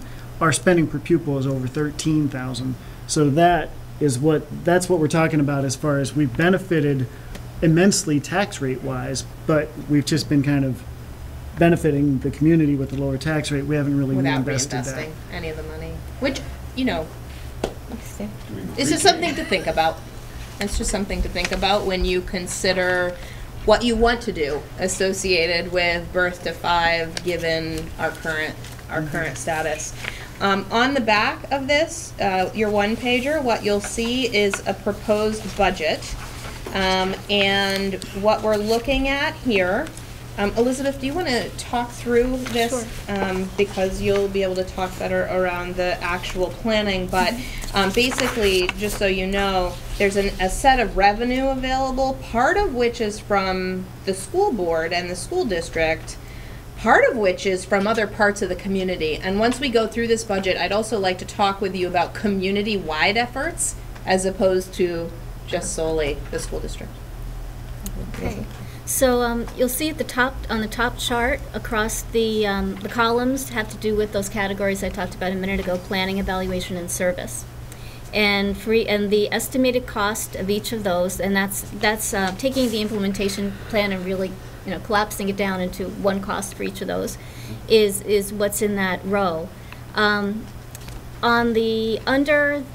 In the middle part of that chart is the estimated revenue available. So we have about $5,900 remaining from the planning grant that you all allocated to us, the $15,000. We have also have a $1,500 Heart and Soul grant that we just got from the Heart and Soul Committee to support the Bhutanese groups that I was talking about a minute ago. And we also have a relationship with the Building Bright Futures local services, local direct services group.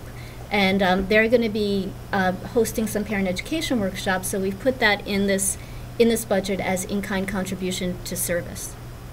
So if you look at the column under planning, the estimated cost is $8,050, and we would apply the remainder from the planning grant to the planning, and then we would allocate, Erin was explaining that there's money in the budget that won't be used for pre-K because the rate didn't go up this year.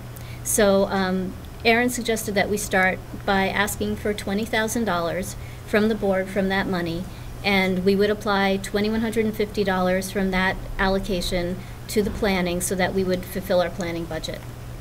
Under evaluation, we would apply $9,200, and then we would apply $8,650 to the service budget and also add the $1,500 for Heart and Soul and the Building Bright Futures in kind. So our service budget would be $13,150. So if you were to allocate the $20,000, that would be the resource that we would be able to work with. The second chart is the detail around what the proposed service budget would accomplish. So with those resources available, we would be able to do the 10 Bhutanese community connection groups. We would, again, have the Building Bright Futures Community Parent Education Nights. We would have 3 child care center-based parent education nights, and we would have a 4-part series for early care and education providers. And that would basically use up the service budget. I also listed some additional options in case you wanted to consider an additional investment based on, given that there was $36,000, we thought that we'd add some additional options in case. So does everybody follow that? Does that make sense? Yeah, I just have a question. I believe you guys already did one of the Bhutanese community connections, and you also had Louise Dietzel teach a parent. Yeah. What was the turnout for those? Was it successful? It was great. The first Bhutanese parent night we didn't know what would happen because we'd never done it before, and we had 10 families, and I think we had 8 children, and we had actually Becca Webb from the Burlington School District talked about numeracy. And then at the end of that night, the conversation turned to more general matters, which was more around the community connections piece, and that's how it evolved into more community connections nights. We had one more night, or it wasn't exactly a night, it was a late afternoon, evening in the park, where people got together and talked about child care and how to access the child care system.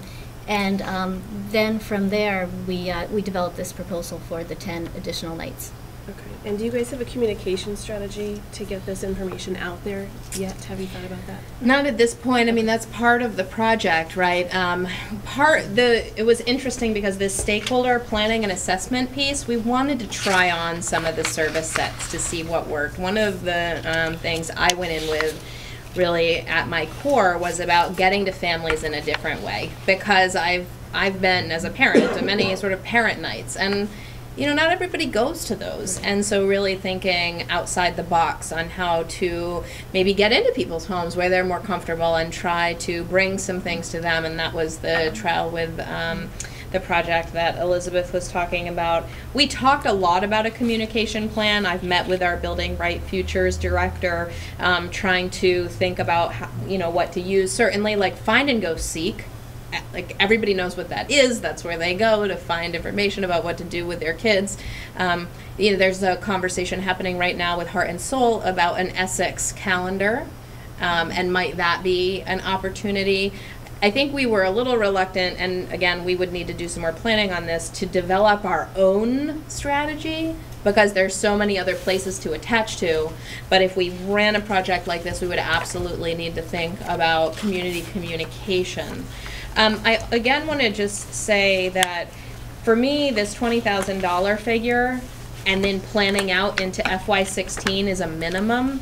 I'm really passionate about this project, and I think it could make a real difference in our community, and I think it's the beginning of something. And I think $20,000 is sort of a minimum allocation to get it started. Might we be able to fundraise? Might we be able to pair with the municipality? In South Burlington, I think there's some local funding that comes from other places. Are there grants? I don't know. And I think that could be part of our planning process, is thinking about the sustainability of this project. We certainly got really grandiose and started talking about parent child care centers inside of our planning meetings, right? I mean, wouldn't it be great if those are all really big dollar figures? It's a real deviation from the way we're put together right now around early care and education, and might that be the future? I don't know. One of the things we'll want to make sure of is that there's a leadership team, that there's regular board connection, and that we think about the future of the project. But I guess it's just really important to know that this is an investment, and it will take dollars to do, and we would need to make it a priority, and it will need to be part of the FY16 budget conversation with an allocation. And so it's just part of that dialogue I think you all need to have about where does it sit as a priority? Is this something that we want to invest in? How much do we want to invest in it? Are there things missing from this project that we think are really important, and providing feedback? Yeah. I thought I heard the comment that there's $36,000 left over. So this Growing Kids Essex Junction draft budget, 2014-15, Yep. that's paid for. That would be paid for this year So through you're not those- looking for us to say, go ahead and do this. You've got this money now Oh, yes, to I do am. it. No, I would not, I would not Okay, spend that money just- without okay. your Right. go-ahead. I mean, that's my question to you tonight, one, Right. is whether or not you would like to allocate $20,000 of that $36,000 into this project. But I would really recommend we do that if we make this a priority. I mean, do you know what I mean? Like, I just don't want to start down a road and then be like, oh, you know, we don't have the money for this now in FY16. I don't Right. think it's fair to do that to the community, so. So is there a picture, ballpark, anything on, this is like kind of, that you might have done some pilots and you did the big kind of development of this Yes. thing. So that's great, off of like the 15, not quite using the 15. Actually, not quite- nine. And Right, research. call it 9. So, One. so great, right? And now this is like really like, okay, the next stage, and it's really, this would be to really start doing it this year. Yeah, 14, we could 15. start it right away. You just start, keep going, basically keep going right away. you Yes, we could. So then when it comes into FY16, what's the maintain level? Basically, what's the ballpark? Every year, you would dump in this money. One of the great things I think about this project is that you, as long as you fund it at around this level, Okay. we could keep going. But if you really want to do it fully, I mean, the implementation, the original implementation plan that I handed around is around a $70,000 figure. I mean, to really robustly make change around this in our community, I think this is helpful. I think this will make change. But to really reframe the way we think about early care and education in Essex Junction, I think you would need to make a larger allocation. And to me, that's a board question around priority and investment that I am happy to help give information around. If you want my opinion, I can give you that. But I do feel like it's a visioning or a sort of a value statement that you all would make about the investment compared to the, you know, countless other things that we have to decide on. I mean, we're on the heels of a natural playground presentation, right? So where does it fall, and what do we allocate? But this seems so huge because it just so does seem to make sense that we are, I'm not saying charge of it. Like, from a Stewards. funding, yeah, like it's like where would be the stewards from the district, because we're really pretty motivated to do this, because this is what happens after when they get to kindergarten. Sure. Bam, now they're ours, Yes. right? Like, so I Yes. mean, that's really what Yes. it's An trying to investment. do, because that's like in the number, that's the mission. Right. Right, is, okay, all that 0 to 5, and so, but then we're the ones who know what we need Yeah. for them to be like when they get there Right. in kindergarten. And so, okay, we're partnering, we're doing those things that we need to do, but, and then in terms of partnering, I was just already thinking like, oh, does this mean we should be going to the trustees, because it's really like going back like outside of school? But it almost doesn't matter, because it's same public voting on our two budgets. Yeah. So it's just, It's our community. We would then be selling Yeah. it to the community. The whole community's voting on the same thing anyway, and now it just becomes this piece that carries on. I do think our a budget. conversation with Rotary, I do think a conversation with your municipality is in order if you make this a priority. What the conversation is, I think, we haven't planned that, because before we do anything like that, we should make it a priority. yeah. And tonight is just about consuming the assessment, having information about the action plan, understanding the costs of the action plan, understanding our current budget and what we have available, and understanding the context for FY16. If you're ready, it would be helpful to have a decision point on the money inside of this budget Although I don't want to pressure you, because at the same time, I don't want to start this if it doesn't become a priority. Yeah. Do you We see what need I to mean? know. Yeah, it'd be kind of like, Yeah. you would want to be saying, on the other board, like, you would want to be saying, we have the intent to keep doing it, you know, if we're gonna go, you know, now, is kind of what you, that's what you'd like. I mean, unless you Seems would to like a make drop sense. in the puddle, and then maybe you walk away from it. I mean, No, you know, no, we right. could do that, but Yeah. it just seems prudent to give you that as a context. Is, is this second piece that you gave us what you're thinking it's going to cost the following year? No, that would be to fund the entire project if we funded it today going forward. If you fund this piece of it, I just wanted you to have an understanding of what the entire Okay, so project you're would saying cost. this is going to be 2014, 15, and the following year? Can I say something about that document? The implementation plan does not give you a full cost estimate of if you did the whole thing. It gives you, it has options in it. So it has cost estimates for each of the different components, and especially in the service area, it has a lot of options for what could be chosen, but there isn't a bottom line for doing this whole thing. That's why there's not a number at the Yeah, that's why bottom. there's not a number at the There's bottom. not a number at the bottom. So- But Elizabeth and I did cost it out, and Yeah. it was You're just kinda saying- around 70,000. 70,000 for the second year. Chinese menu. So, No, not for the second year. No. To run this implementation plan would be about 70 in its totality. What we're saying is, we don't have $70,000 in this budget. I'm not sure you're ready to allocate $70,000 for this project. If you would like to begin to take it in pieces, here's an option to invest 20 this year.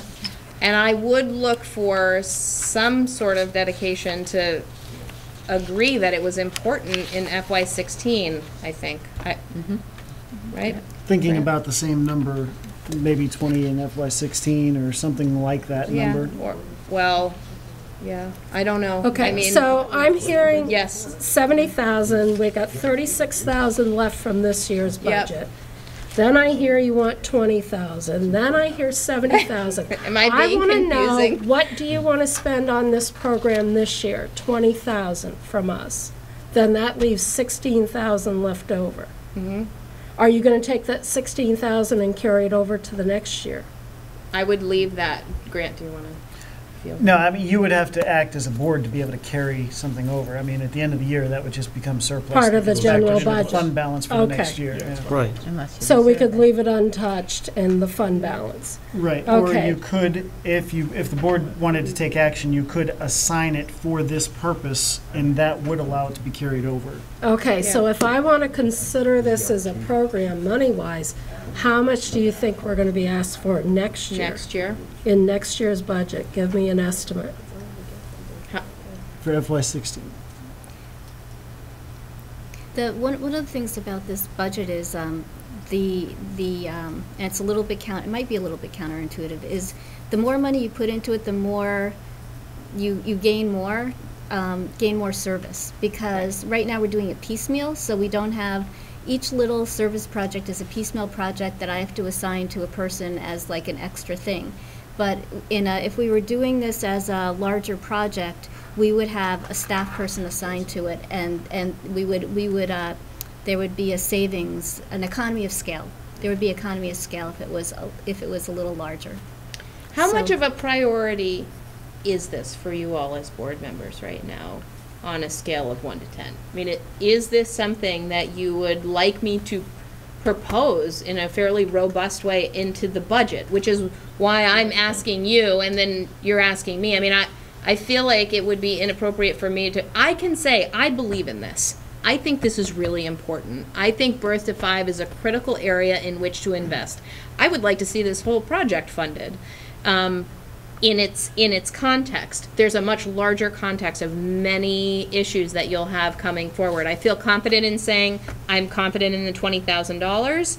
I think that as long as you're willing to continue to allocate that in your budget, we can continue forward. And I guess what I would say is I would look to you all if you would like to invest more, if it's more of a priority than that. I think that's a tough question. I think we absolutely believe in this, but we don't know what's coming down the pike for budget. Right. We just did safety audits. Right. These are things, there's lots of other things that might be a bigger priority, a safety issue, that we need to look at and prioritize first. So yes, absolutely believe in the project, but want to see what else we're looking at. That's how I feel. Well, and I think there's a whole community strategic budgeting thing. I mean, this is like a conversation with Grant. Like, I think there is a conversation with the trustees, because if it's about the community funding it, as it stretches farther outside of schools, there's actually good reasons not to put it in our budget, but to put it in the trustees' budget. Right? Because if we can legitimately say it's not about in the education budget, there's limitations that we have that they don't have. So if I'm just not sure that the trustees share the mission that we have, Well- which is to ensure that all Essex Junction And you're children mixing enter municipal kindergarten. funding with Well- the school. Maybe we can funding. pair it. I mean, maybe it's a But- beautiful partnership. Yeah, exactly. I just don't know about the partnership opportunities and the other thing. That's all I'm saying, is that I think Yeah. there is something there. I mean, there's probably something that we would have to reach out to do So that. maybe I we mean, I need think more you guys can time help us with that, to discuss. right? But that there's something to be discussed there, because as it stretches farther out, I mean, I have no doubt in my mind that it's total benefit to the Our mission. school, our mission, right? I mean, that's like totally clear.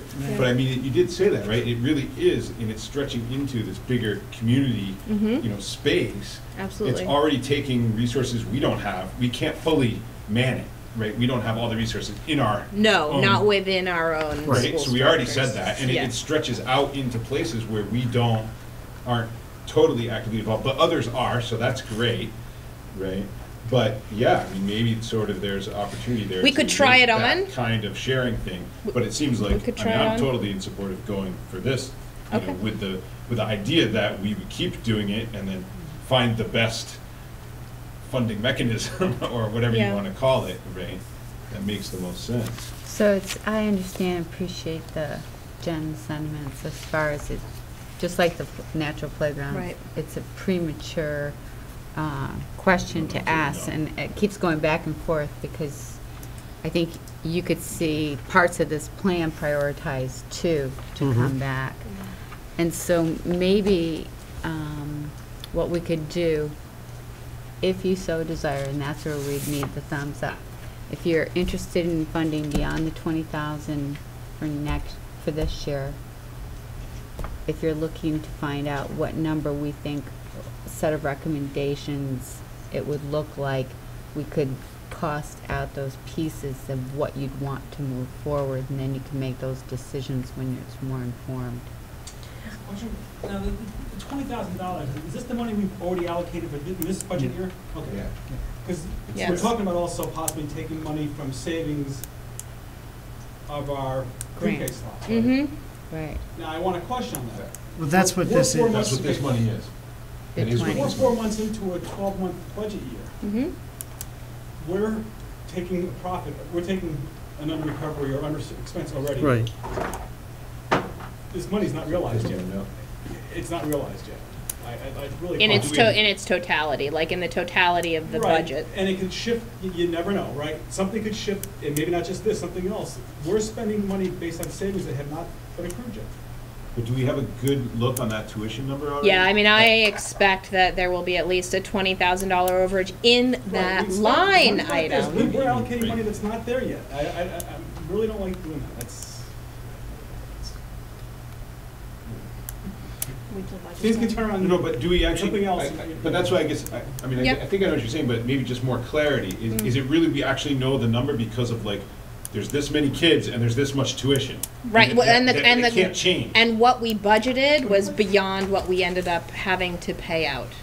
So because of the number we budgeted for purposes of universal pre-K and a statewide rate, which was not realized this year, it won't be until next year, which means we have a surplus in that line. Right, but I don't think it can because we don't actually have the slots. It's not like more kids could come in, we then have to pay tuition for. Well, more kids can get them, we haven't filled our slots.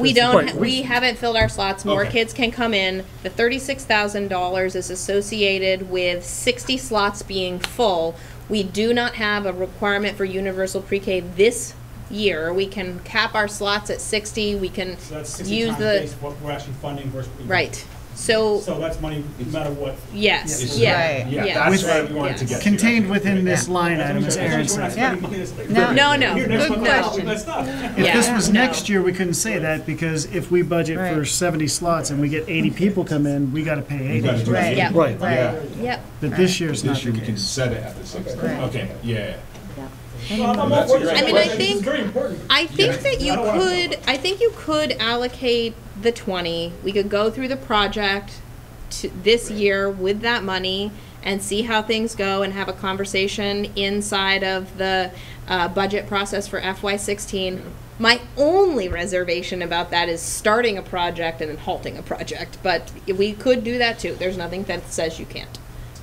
I think you have to support the board, it's just a question of whether. Yeah. I guess the piece for me is Right. the piecemealing, because I guess I was expecting numbers the last conversation we had, and now Yeah, we don't I, have that. So what's next? What I do we don't get? understand what you mean by you don't have the Well, numbers. I'm just, when we were talking about the numbers before about we're gonna get more kids involved, we're gonna get more high quality.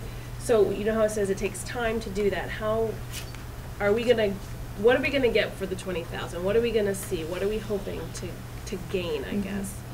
Or are we gonna have to wait longer if we then do something next year and the next year? I guess how long? Are you talking about the data points, or are you talking about general changes in practice and additional resources to families and children? I guess for me, I'm just wondering, What do you get for is your it money? worth doing the 20 if we're never gonna do the 70? You know, because, you know. I think what you'll get for the 20 is you'll get some more planning done. So there'll be a plan for what would enhanced transition to kindergarten look like, and there would be a budget with that you would consider at a later date. You would get a more fleshed out plan, a more comprehensive plan for community-based parent education. You would get a more of a plan for public communication that might not cost anything, because there's a lot of ways to collaborate around that. Another thing you would get is more data about kindergarten readiness, how your kids are coming to school, and how that relates to how ready they are coming to school, and how that relates to what they experienced before kindergarten. And finally, you would get more services in the community. I mean, not enough to make huge change across the board, but a little bit more to support the Bhutanese, to support some parents who go to local child care centers, to support some professional development for early care and education providers. And that's the base budget. I know that Erin had talked about, there's the 36,000 and the 20,000 is what we're asking for. You know, if some more of that 36,000 wasn't spent in this year, you could also buy more family child care mentoring. You could buy some more parent education workshops. You know, there are a lot of things you could choose to do. Okay. I also think that it's valuable to consider what level of involvement you want in those decisions versus, I mean, if you would like us to come with an allocation and a plan and approval or not, we can do that. I was hesitant to do that given the lack of conversation we've had so far on the topic. I just didn't want to come and be like, this is what you should do, without an opportunity to consume and think about it as a priority. I think my thought process is, and why I'm trying to pin you down with money, is you're the authority in this area. I rely upon you and Judy to give an example of where you would like to be and how much money it's going to take to get there. Okay. So the piecemealing, although it's wonderful, I want to know what the people in authority say it's going to take to get to where you want to go. Okay. We can do that. Okay? Yep. Sounds good. And then I think just in between those two things, I mean, I think I got it, was like, you know, what would and I think I already have them in my mind, but, and so maybe just to, like, sanity check this, is that the early indicators are from like a little bit of, I call 20,000 a little bit of money, is a little bit of money is really maybe really small. The early indicators are only like, well, there's more kids in Yeah, right. our high quality pre-K We have programs. more We were able to partnerships. get more, we made more partnerships. Yeah. And then Yeah. sometime later, We provided connected with keep this many going, parents. We connecting it up into kindergarten, where, oh yeah, those kids that went to pre-K, remember them from like 2 years ago? Yeah, they're in kindergarten now. We actually think we can see it Well, more And Prepare doing that kids. data dig, right, to figure out which of our kids were Which in our were pre-K partners that went to kindergarten, and what did their kindergarten fall assessments look at like compared to the rest of the population, and doing all of that data work is a piece of this. Right, as right. well. Some of that data is in here, Yes. but that would then be in a few years, Right, realistically speaking, right? right, because it doesn't happen in a Because year. it doesn't have, this is like setting the whole groundwork Yes. for improving that at the pre-K. Sure. So Right. that way later we realize the benefits, Right. you know, there. And measuring the baseline. And Yeah. Yeah. Yep. knowing Which where we we're have to starting from. create. Right, exactly. Okay, right. You know, getting back on the board, this is what, the 4th year? Every year I've been here, we talk about the behavioral issues in the schools and what the principals or the work that they're under and what's going on. And then this year, we've had to add extra staff for ELL. To me, if we can grab the kids when they're younger, we save money out in the future. That's Yep. the investment. That's my belief. That's why I want you guys to come back and say, this is what we need to make life easier for the staff at K through 8 or K through 12. Whatever's going to work to make life better for the staff and a quality education for the children. Well, that's helpful, and Judy and I will take that back. We will have a dialogue around it and come up with some recommendations as part of your FY16 budget presentation in a larger context. And given the conversation, it seems right to ask the question for approval for the $20,000 allocation from this budget. Yeah, you want me to move that? One piece of information I guess I'd like, you know, ideally get to 100% everybody in, you know, high quality preschool. I guess some numbers that'd be interesting to see is, you know, how many different providers would you anticipate that would entail? Is it 20, 50? How much Depends on the oversight does size that of take? them. You know, my Yeah. somewhat concern here is, you know, in a rush to get everybody into something that's considered high quality preschool, you know, do we lack the bandwidth to really do the correct oversight to see if they're fully qualified, and are we just hooking people up to show numbers, right, to say, so. Yeah, I'm starting to feel like a pre-K principal a little bit, well, actually. Right, that's almost right. Right. So, Yeah. you know, Yes. you need to have FTE to oversight, for Yeah. oversight. I mean, I don't want to overlook that. I think proper Sure. oversight here is something to look at, make sure that the people we are bringing on That's are why, qualified and stay qualified. yeah, David, that's a great point. I think that's why I so appreciated and encouraged Erin to put the whole study in so you can see at least where we are right now, who's in the community, who's approved, and so you have at least our baseline data. So now we can actually see what that investment actually gives you in return. So as we look at this, the idea is to grow it, and Erin and I will put our heads together and consult with Suzanne and Tom about that kindergarten piece with that survey. The teachers have just completed that now. So with the recent data input, and it's been done electronically this year. Yes, we have to get out of this. So Right. that's all into itself a huge step forward for us, and we'll look at that together and come back, and you'll see our recommendation included in the budget at your December meeting. And this isn't showing up as an action item for one Just gonna say reason. that. Oh, sorry. To me, it's not really required. I think Right, Erin just okay. doesn't want to do it without making sure you know. Right. The reason why it doesn't necessarily need a motion and a vote is because it was already spelled out this way in your budget. We budgeted 192,000 for 60 slots, and if the tuition rate was lower, we could fund other initiatives. So we don't need your vote for this, but I think Right, Erin's just okay. real cautious about not wanting to step out and do that without reminding you that it was there Right. and making sure you're still okay with it. So as long as we have general like head nodding, I think we're okay. Great, thanks. Yeah, we have things that. Head nodding? Telling us, if we ask for permission, just, you know, it's nice to Yeah. find out things from you guys rather than the public saying, oh, this is going on. Right. Yeah. So if a thumbs up is It always okay. feels better, doesn't it? Can we just give a thumbs up or a thumbs down? I mean, from everybody? Thumbs up. Okay, we're good. All right.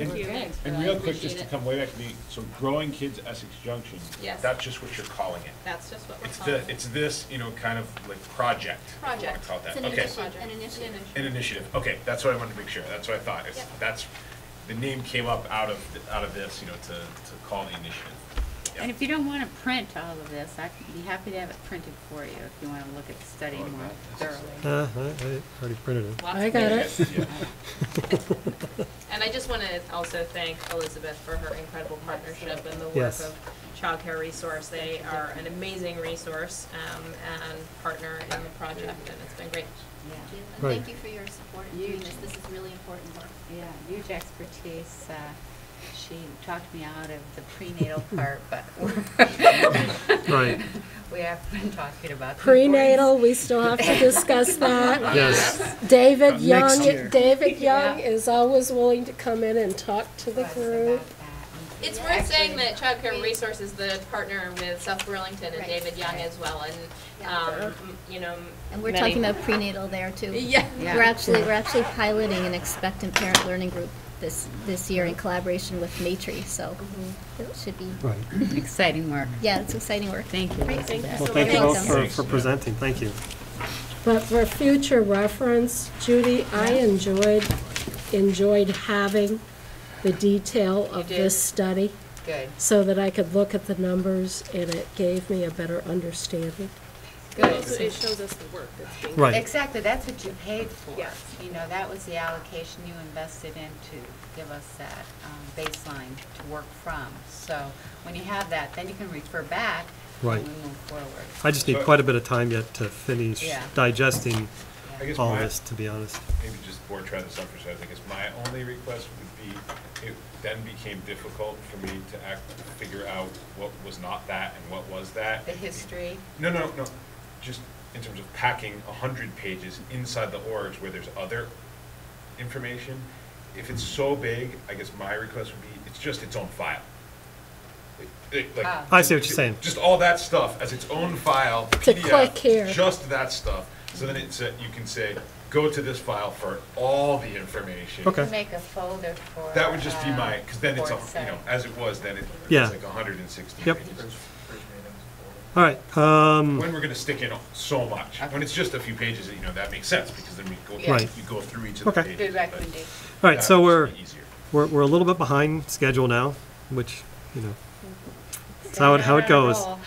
But I would like to have a little bit of an update or from the VSBA regional meeting that Tim and Marlo went to. Oh, that was exciting. Ah, The yeah. regional meeting. It doesn't look like the funding situation has changed. The information they gave us seemed like kind of bleak. Yeah, we watched the video that was already on the VSBA page. I'd already seen it before I went, and so they just show the video, and then there was a time to get into groups to kind of talk about it. But that was there were sort of some guided discussion sessions where people were kind of going out, brainstorming ideas. But that's kind of all there was time for. So actually, I'm looking for that to come back from the VSBA. That should come back to us as, here's the accumulation of what all these separate small groups. Okay. I'm sure they're gonna accumulate all that stuff that they wrote. And you talked to the secretary about Yep. receiving her PowerPoint. Did you receive that from Not her? yet, not yet. So I got her email. So then she jumped ahead on me a little bit there. It was, so the first part was kind of the VSBA package that we already had, that movie. You guys probably already watched it. And then kind of talking about that. So probably what will come back is some kind of compilation of our small group discussions. So I'd expect that to come out by email at some point from VSBA. Then the next part was Rebecca Holcomb was there, the Secretary of Ed, and so we listened to her for probably 45 minutes, and man, when she talked, it was nonstop, 45 minutes of slides, she just burned through it, so well spoken, I think, and she had a lot of slides that were really statewide, really kind of, but with perspective, these great sort of colorized charts of all the districts and SUs in the state. Is that what you got from And it? which I'm going to get a soft copy of, which we actually can use to kind of zoom in on our SU and district, you know, to see how we fit in with the rest of Chittenden County, to see how we fit in with the rest of the state, how much Chittenden County is not like the rest of Vermont in terms of declining enrollment, or not like us in terms of student-teacher ratios, lots of things that really gave this sort of like visual like perspective on it, which I think is really, I mean, that's really one of the things I went there with, is that's one of the things that's become challenging, I think, for us in our district, where we don't have declining enrollment effectively. We had enough kids, we had to hire another 4th grade teacher. You know, we actually went over 25 kids in a classroom, right? So that is not the picture at all in so much of the rest of the state. And so what we hear coming out of the State House is that's what Vermont, this is Vermont. There's like one number, right? You know, oh, low student teacher. Well, we don't have low student teacher ratio here. And so this will give us some kind of sort of charts and pictures to help at least, I think, get some information out about that to our community, you know, who's then that works into supporting the budget. The small groups that we went into, I found interesting. That's where I found out some of the info, because you take all this info and you digest it and you hear it, and then they were looking at like answering 4 questions or 3 questions. And one was, how can we better manage staffing levels? Question 2, how can we reduce the disparities in educational opportunity between school districts? Question 3, how can boards attract and retain strong educational leaders?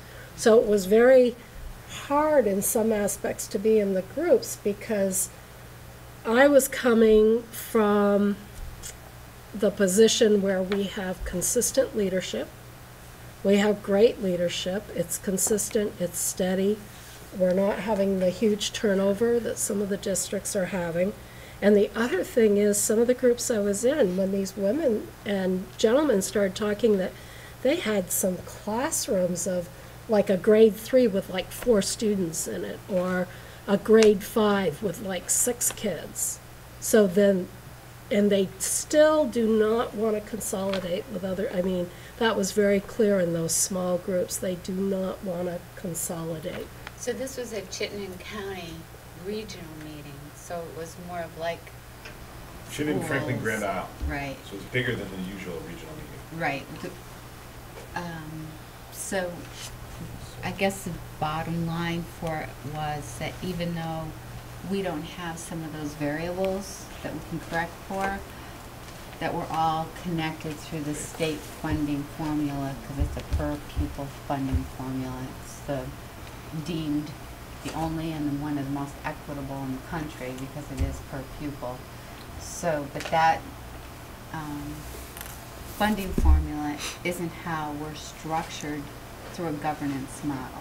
So that's where the rub is right now, and I think throughout the state, the plea from the secretary was really, you're all interconnected, so how is it you can make different decisions locally that can then help us move forward in a more affordable and sustainable manner? Would you agree? Oh yeah, I totally agree.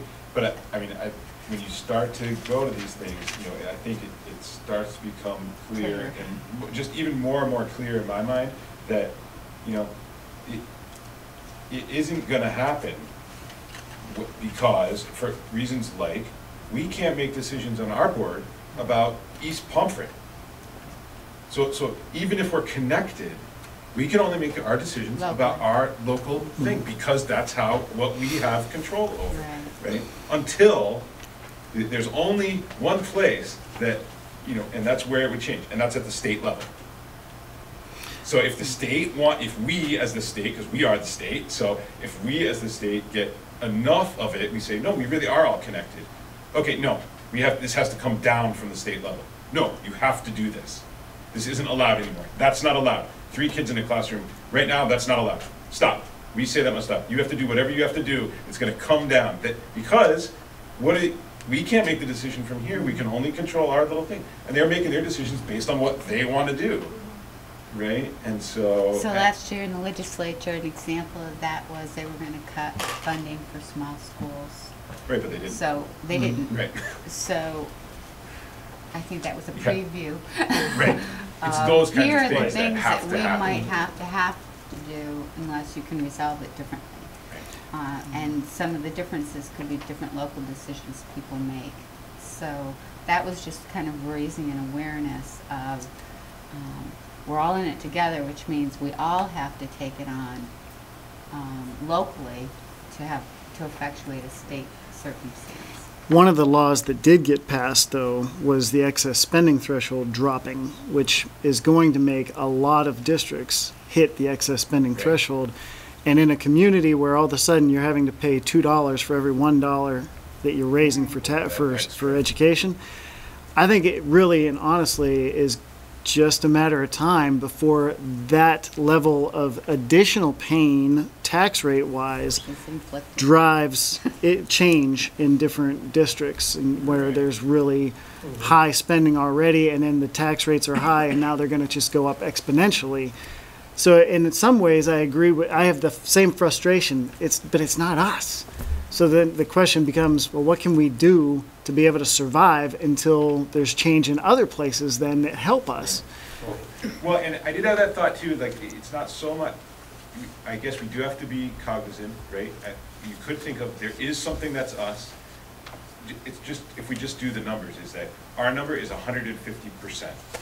Of the base education Of amount? the base education. So if we just say, we're doing 150%. So we're doing more here than the base amount. And we're doing half again more, right? Now, other communities might be deciding to do only something less than that, you know, right? So that's something that we're doing to decide to, you know, that's, you know, I think that was one of the things. That is, everybody making those decisions is raising the total pot that's needed for the whole thing.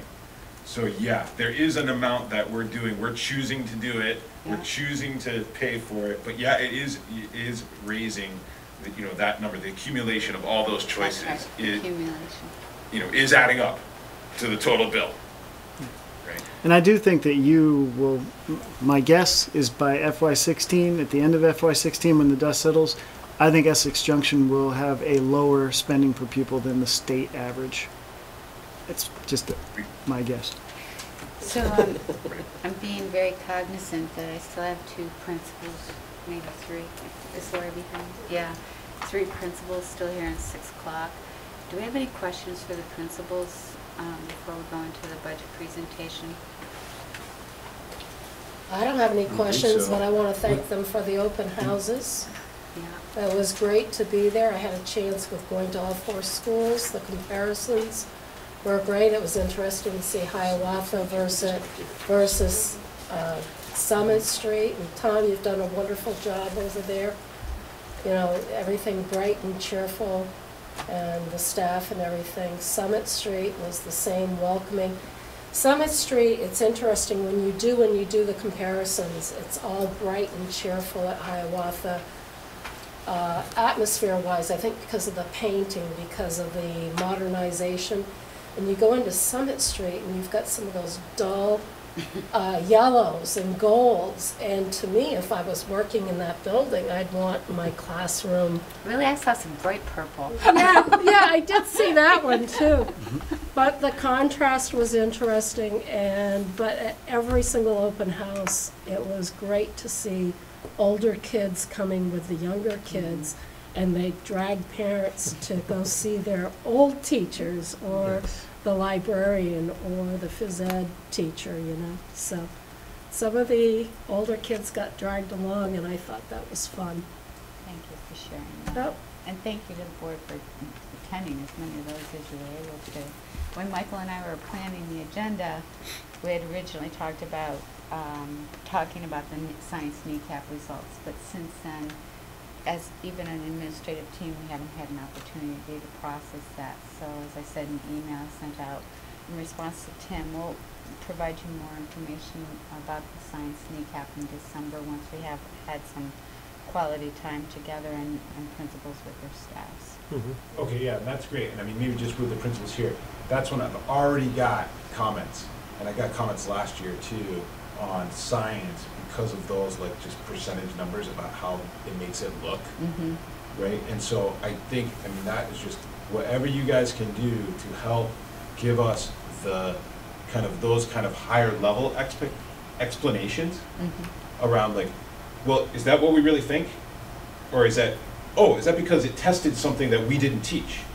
Or is this really what all our other information is saying about how proficient are the kids in science? So somehow accumulating all the other information to say how that goes along with this number, which does get reported out, which gets, you know, in the papers, that will help us give our, you know, communicate another number. To have time. We got it 2 weeks ago. Our science teachers haven't even had time, but we totally agree. We need to look at it. We've even talked about, we really haven't had the opportunity to really do a K-8 debrief in terms of, or even really looked at our K-8 science curriculum with what we know happens in our own buildings, frequency of teaching science, what it is we're teaching, the rotation of it, and then doing some planning for moving to next gen in terms of alignment so that we don't get slammed again 2 years from now when we switch from the science kneecap to the next gen whatever. science, so that we're prepared for that. So I think we'll have time to talk to our staffs. Our staffs haven't had time to dig into the data either. Yeah, right, I know, So December we'll be ready to do that. Right, yeah, that was just to And the principals are also really aware of your December 1st for new programs, so they've been meeting, I think it's been like every other week at pre-K-8 principal meetings to talk about budget with Grant and Deb and all of us together. So our upcoming one will be looking at schedules and continued budget work together. So that's one comment I would make. Dan graciously invited me to the safety audit, and I just thought that was so eye-opening. And if even one board member could join when the schools do that, because then we can see more in depth of what is going on in the schools, so we can have a better conversation come budget time about what is the priority here. And a lot of that information, you know, comes to us, goes through other people, then gets to us, and so a lot of it's not there at the time. So I just thought that was a really great experience, and if we can join, if we'd be welcome to do that. I don't want to step on any toes, but it's just, it's very eye-opening, and it helps come budget time for our conversations. So. What are those meetings held? They're different in each school. When the safety audits deadline is October 15th is whenever I get the reports back. All the principals get the committee together and do it. And to be fair, I mean, I've only talked about, there are certain people that have to be on the committee based on procedure. And I think I usually say, put the caveat in there, you could have other staff members or community members join you if you'd like. I haven't specifically said, you might think about inviting a board member, which one of the principals did this year. And so I will try to remember next year that whenever they're doing this, they could invite staff members, community members, school board members. And again, our schools opened seamlessly. It's been a great beginning. It's because of the 4 principals sitting here. And thanks for coming tonight and being here until 6 o'clock. So I apologize for the lateness. And the buzzer system? Oh, and that was the other thing. How's that working out? This is access. Access. Well, yeah. Very well. I shared with Grant. I think I sent Grant a note. Yes, thank you. I actually like it. We still really work hard to have a very open and engaging and welcoming learning environment. But in terms of the realities that we work with on a daily basis, I feel like we have another layer of control in terms of accessing the building. So I actually really like it. I've noticed, because I have children at a couple of the schools, but I think it's a lot quieter for the students. There's less interruptions throughout the day of people in the hallways. It seems very different in a very good way. And I would have to say also our families and community members, I think, have been very positive about it as well. Yeah, they've been very accepting. Negative. Okay. I made a point of asking anybody that I can, see how they feel about it. Not one person just said That's the same feedback I've gotten. At one of the open houses, and I won't name the person's name, a staff member said to me that she had felt unsafe for a while in the schools after what happened at the town of Essex and some of the nationwide things that have gone on. So she feels safer. Now, whether that is a false security, because I think you still have to be on guard, because it's not going to stop maybe everybody, but it was nice to hear us from a staff member, you know. And it was great. Tom hired a new administrative assistant this year, Amanda Stevens, and when Ben called together the administrative assistants meeting, she spoke so eloquently about how great, because she didn't know any of the faces, so being so brand new, she said, was so helpful to her. So I think that helped other assistants create at least a context for why that system was requested. So I'd be curious how it's working at ADL though, because that age group is so different. It's fine, it works fine. Works fine. I like the way you painted your pole. Well, people couldn't see it. Nice. So we said, we need something that really stands out. So now, That's great. it's very funny though with the middle school kids, because they have a habit of pushing the button and then they step away from it and the bar can't see who it is. And so then we tell them to fix it, so then their faces are in the camera. It's pretty funny. We've had a lot of fun with it, to be really honest. Dan? One piece of data that I'm tracking related to it is it seems to be causing a need for overtime hours for the school secretary and receptionist, because there's time distracted from doing the work that she's focused on to answer the buzzer. She'll get in the flow of her work. So I'm keeping an eye on that, keeping track and seeing if that's directly related to the new responsibility of the security system. Yeah, I wondered how that was going to work. If That was we a didn't concern end of up ours, finding was staff. with the additional duty, how would that affect? Can you get the volumes of time, buzzers wrong? Oh, that was another question. Are they always at their desk now? Are they able to leave? Is someone backing up, or how is that working? Well, we have the system in our office, so we're the backup. And people who serve in that, at that desk when the secretary has lunch are trained on how to use the system as well.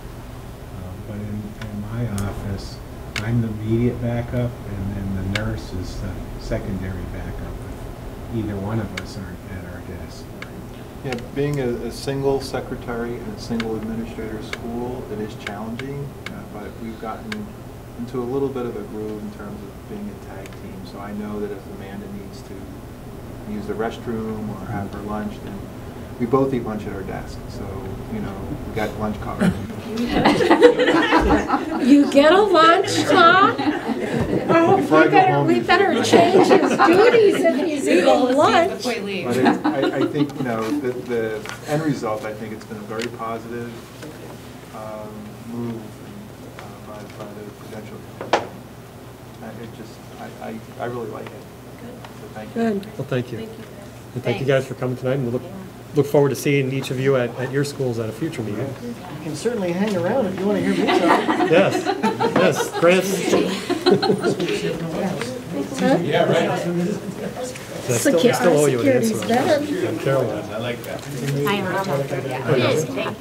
you. She's okay. She's super. Well, she's very good. Thank you. You should have done this. Thank you, Tom. I know. I've been thinking about that too. We can talk about that. No. Thank you, guys. Bye, guys. Thank All right. you. We got somebody here who's visiting and he's had no comments. Hi, I'm Joe. I'm from the Essex Reporter. Hi. Hi. Yeah, covering this feed. Hi, Joe. Hi, Joe. Excellent. Hey, Joe. Well, and here's our visitor sign in, so you can get your name and contact information. But in the meantime, Yeah. Oh. Let me just, I just had this thought.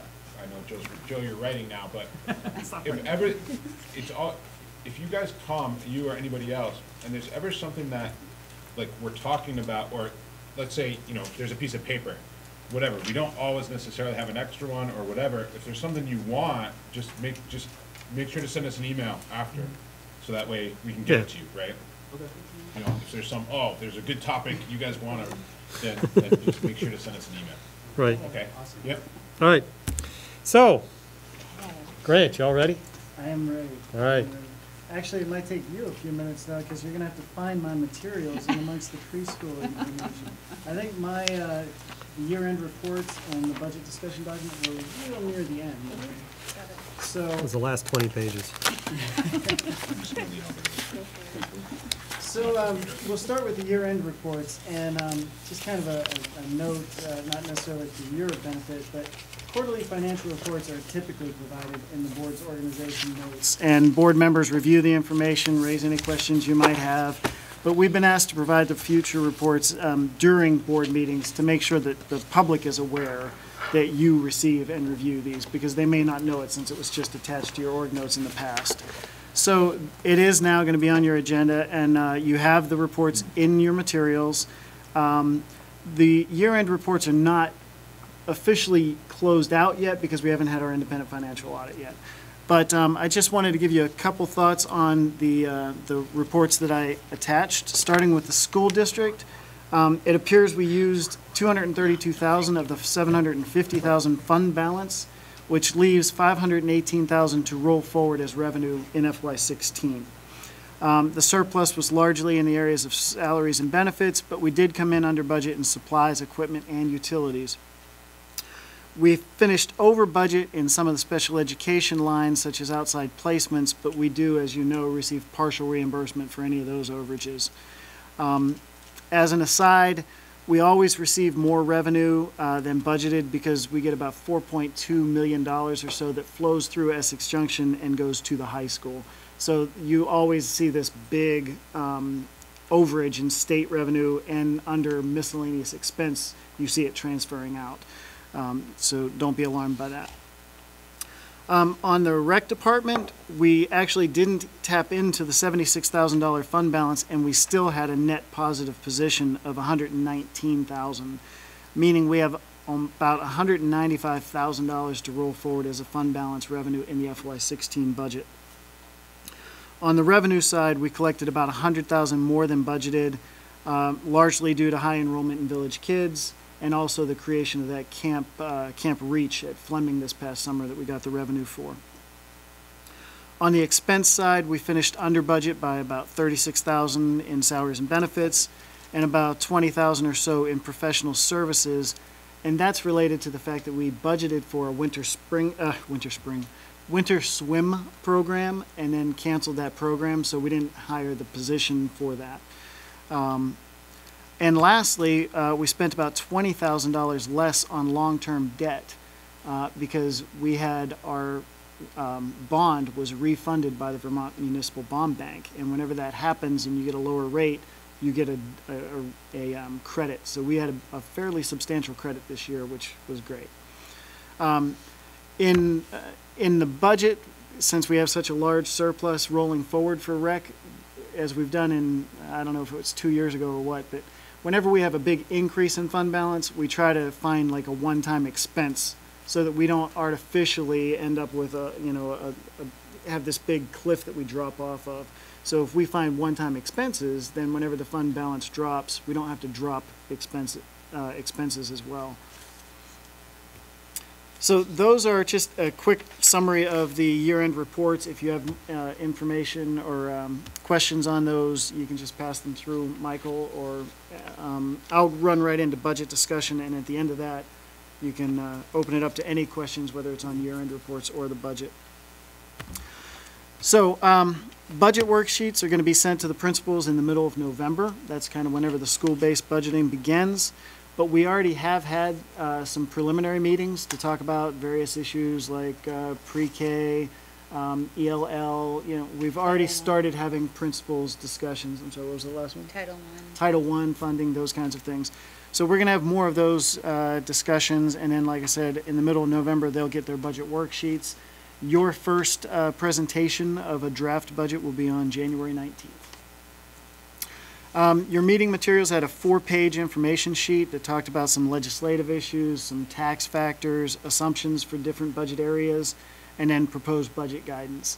So I'm going to just go through some highlights on that 4-page handout.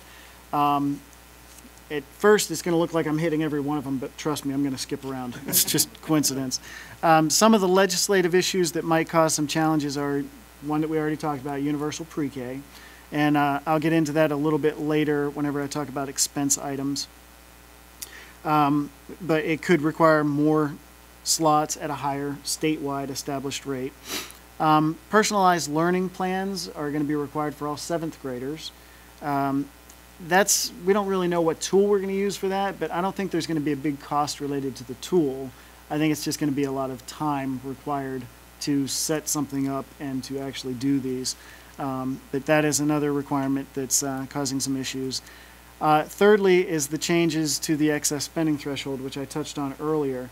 And to give you the details on that, excess spending threshold is usually looking at just whatever the last year's statewide average was, and then inflating it and multiplying it by 125%. We've always been way below that threshold.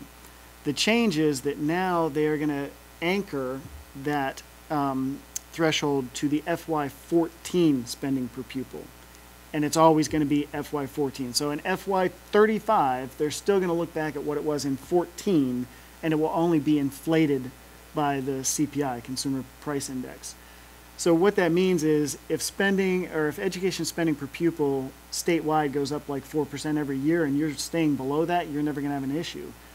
But now it's going to be tied to 14, and they're only going to be inflating it by inflation factor, which might be 2%. So now you're going to have to, instead of just staying below 4%, you're going to have to stay below whatever the inflation factor is. And instead of being 125%, it's 123% now, and it's going to drop down again to 121%. So I think it's just a matter of time before we feel that, and many others feel it. I think some people are you're going to see a lot of districts hitting the excess spending threshold in maybe not 16, just because of the structure of where it's anchored to FY14, but I think in FY17, you're going to see a number of districts hitting that threshold. And I think you'll be okay for a little while longer because you don't have the drop in pupils like others do. But that is a big thing statewide that's gonna be a game changer for other districts. So I just thought of a number of comparisons that you can do at our own. But like, this is almost something maybe I can go back into the VSBA for, is, so if it's indexed to inflation, then 80% of our budget, salaries and benefits, it seems like the real good comparison is just go historically and compare the salary increases with the CPI. It'd be like, that's the answer. Boom, right there. I mean, I could just, in my head right now, I have 2 lines, I'm seeing them, and they are not going to be aligned. It's not going to be aligned. No. Like we already know the answer. It's not going to be mystery. It's not even going to be like sometimes aligned and sometimes not. I'm betting it's always separate. It's always going to be high. There's only one possible, outcome from continuing those lines is you're going to have to drop your positions and you're going to have to cut programs. Yep. And then you throw in another factor like what about health care? Is that health rates? Oh, when is the last time you've seen health rates go up by inflation?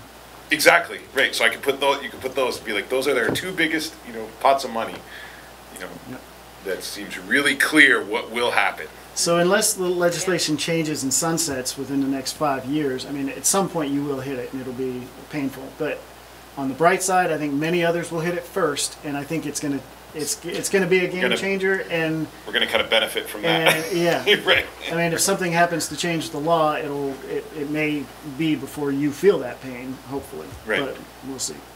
Is Westford and Union High School, are they going to be close to it though this year? I don't think this year, and perhaps not the next year. 17, I'm not sure about. 18, I'm really worried about 18. Definitely worried about 18.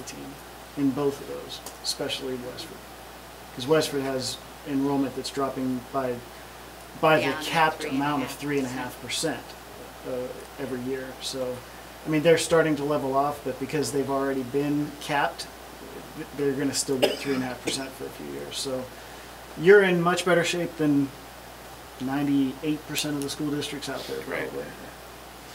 All right, tax factors are on page 2 of the 4 pages there. There's not a whole lot to talk about there yet because the tax commissioner doesn't come out with a recommendation until December. But I have been, told that you can expect perhaps as much as 5 cents or more being added to the base tax rate. And last year we dealt with a 4-cent base tax rate increase. So it's not going to be a fun year for tax rates again. Once again, you're in a better shape than most because your equalized pupil count should remain stable. If you looked at your October 1 counts from last year compared to this year, you're pretty much spot on. If you factor in pre-K, which wasn't in your notes, if you factor in pre-K, I think you're only like 1 kid different than you were last year. So you should be fine. Assumptions for specific budget areas also start on page 2. On the revenue side, I mentioned your fund balance, what that amount was. Just so you know, that's about $50,000 lower than what your fund balance revenue was in FY15. That's the bad news, is that you have to absorb $50,000 less revenue. The good news is in FY15, we absorbed a $180,000 drop in fund balance. That, from one year to the next. That's going to keep going down because we keep budgeting tighter. But it's not as much of a drop as we had to deal with last year. On the not so good news, tuition students, we had, I think, 3 in ADL, and we have none now. So I'm assuming we're going to have none next year, and that was about $38,000 of revenue for tuition that we won't have. Under the new tax agreement with the town, we received all of the delinquent taxes that were due to the village, not to the village, but to the school district. So we got that all as a lump sum, so that means we're not going to see that revenue now in little pieces every year. That goes away. So that revenue will go away, but the good news is we got it all this year. And the other good news is that with that agreement, we don't see that delinquent tax revenue, but we also don't have to pay for tax collection, which we did before. So it's good for the community. I think the people were happy about seeing that change, and it's pretty much a neutral impact to you. Expenses, salary and benefits make up most of our expenses, as we've discussed. To determine staffing levels, we'll look at enrollment projections, class size parameters, and student needs. We did find somebody to give us enrollment projections for free for this year. We'll see how that works out. I'll probably get those in a couple of weeks, 2 weeks maybe. And class size parameters, we don't have small class sizes, so we don't have issues there. Hopefully we're in a pretty good place as far as stable FTE for teachers. Contracts are in place, as you all know, so we don't have to make salary assumptions. We know what those numbers are. On the health insurance rate side, we've been told, surprisingly so, that the rate increase should be pretty much consistent with this year, which was 4.5%. So I think I'm just going to start with a 5% health rate increase, and we'll see what the final number is.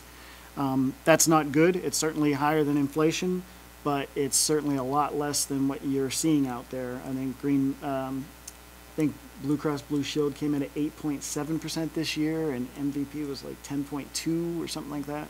So we still get a better deal than most. Erin is finalizing the service plan, and that will estimate special ed requirements. And of course, you know that that's always a moving target, so we're going to do the best we can with what we know the requirements are today, but we're doing it, a year and a half out, or not a year and a half out, a half a year out. The impact of universal pre-K is kind of an unknown since we don't know how many slots are actually going to be filled. But as we talked about before, we probably need to increase the slots. If we increase from 60 to 70 slots, if we have less than that, then there's some surplus there. But unlike this year, if we have 75 people come knocking at the door, we have to pay for 75. So that's why we might need to be a little more conservative than we might normally be, because we can't cut it off. So I think I'm going to start with looking at maybe 70 slots, and the rate is going to be $3,000 because the statewide rate has already been set. So that's $210. This year we budgeted $192, so that's an increase of $20,000. And then, of course, you have the Growing Kids Essex Junction conversation to think about as an additional requirement.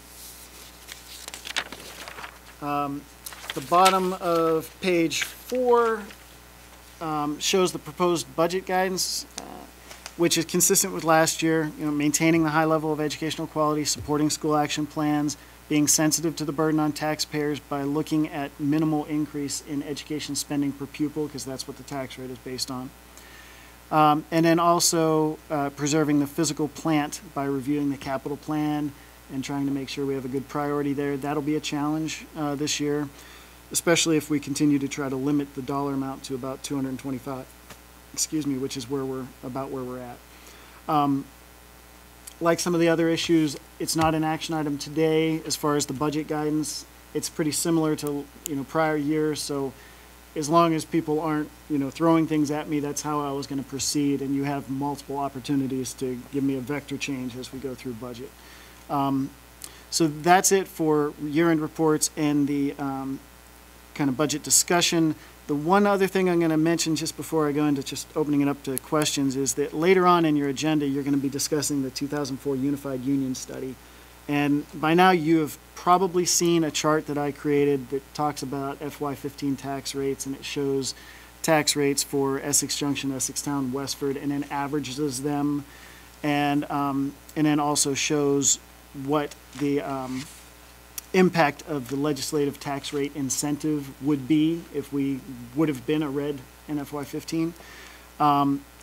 So I apologize if I haven't been able to talk to you about it or show it to you. Hopefully it was, if you've seen it, it made sense to you. And if not, I think Judy's got copies to give to you. If you have questions on this, yeah, if you have questions on it, let us know. I'm not sure, Jen and David. Well, it's in our works. I think it might have been.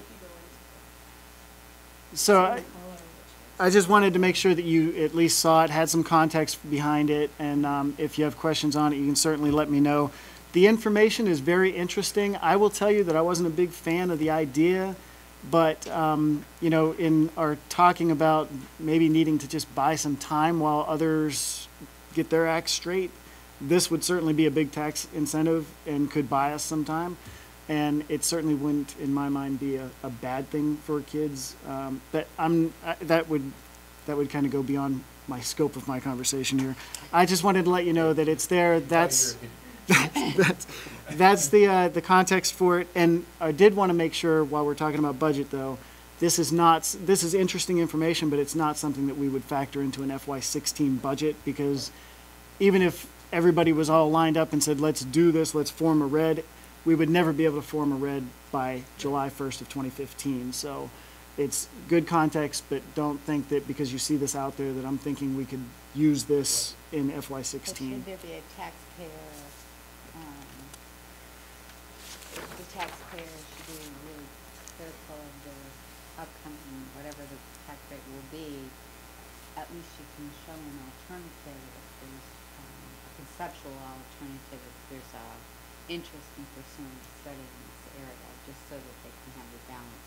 I have to say, when Winston came and presented to us last spring and talked about the 8 cents, 6 cents, 4 cents, and 2 cents incentives for taxpayers, I had no idea until Grant did that modeling what the impact of that would be, both for Essex Town and Essex Junction, of over $1 million. The only thing I would point out, and I'm sorry to keep talking, but I was surprised by the tax rates by each community. I thought there was a big disparity, and I thought there'd be big winners and big losers.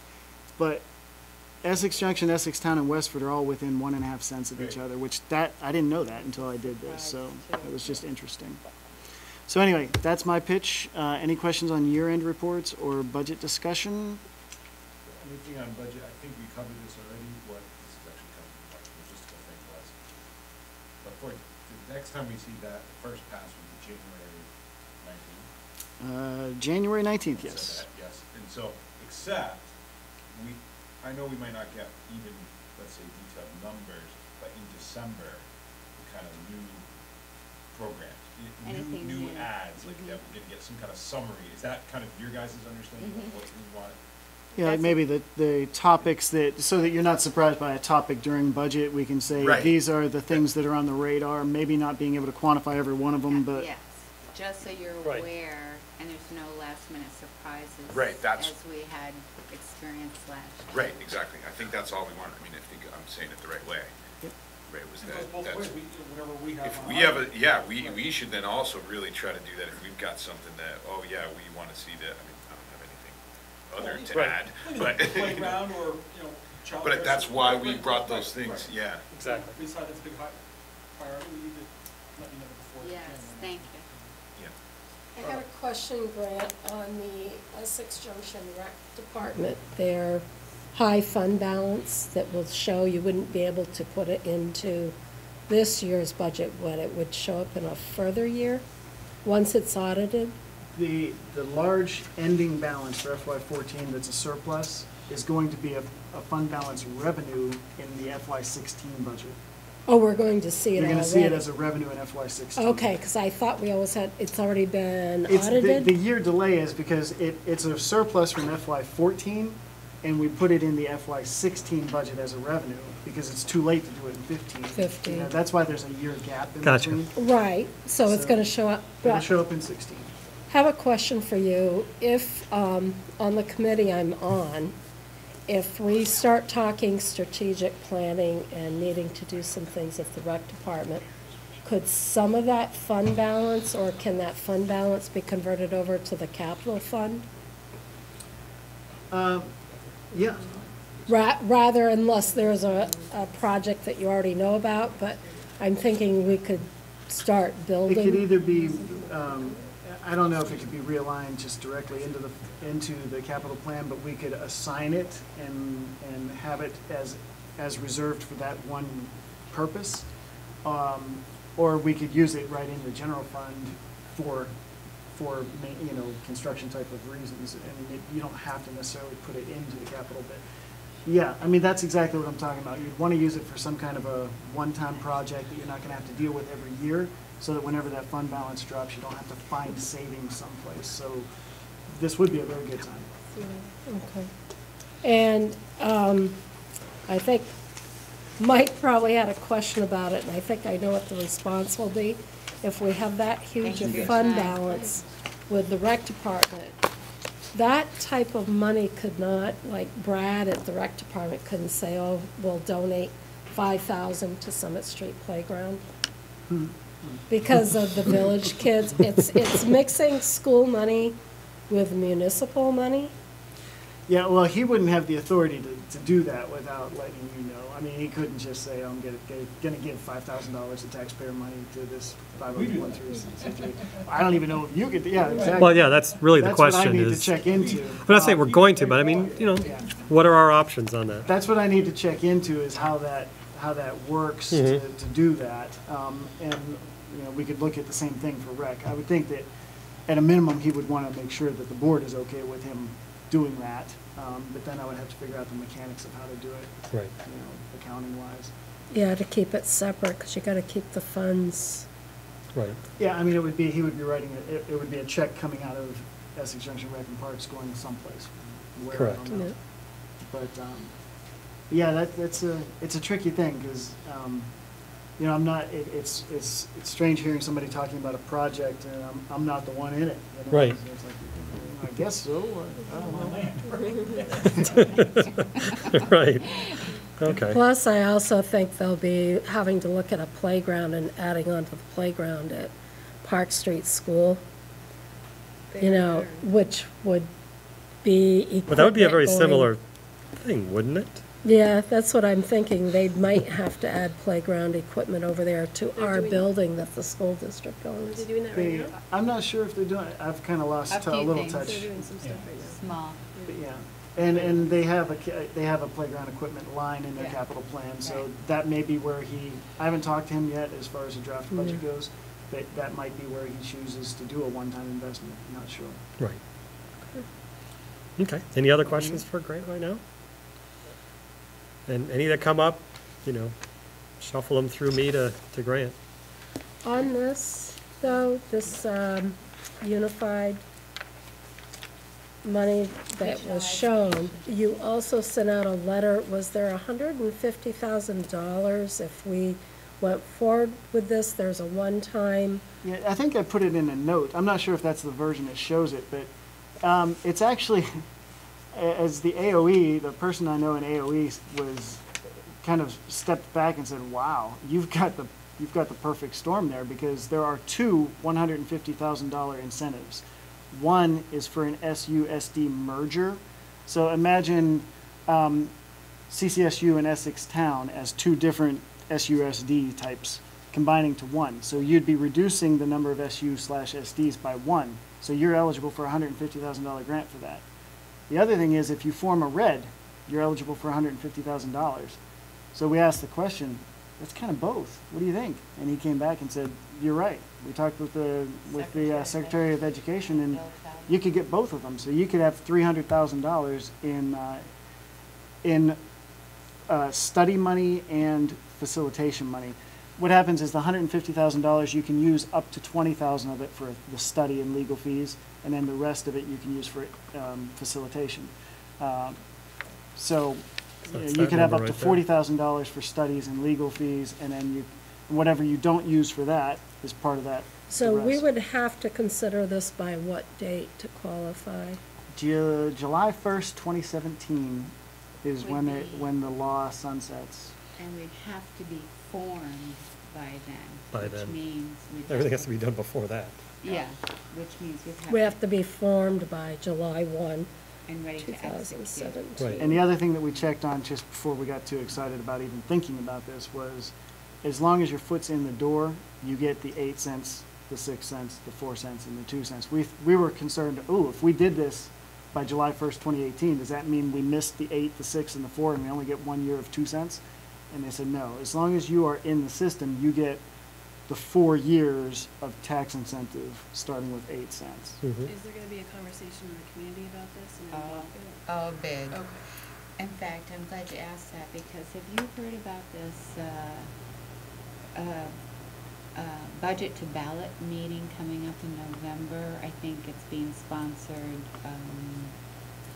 I think Liz Subin is going to be facilitating it, but this is back to the conversation of the village and town, talking about how we have these 4 different budgets going on, the municipal town, village, Essex Town School District, and then CCSU, and they wanted to just have a conversation about, they approached you originally about a Saturday, but now they're talking about how it could look differently, because it's 4 different budgets people see, and it's hard to enter the conversation or understand it or ask questions because of the complicated nature of how budgeting works.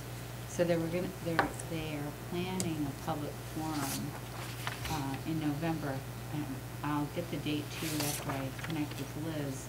But that might be a good opportunity to start to talk about, this is what these tax incentives mean. Because like when Linda said it, without using some modeling, you don't really can appreciate what that means. Right.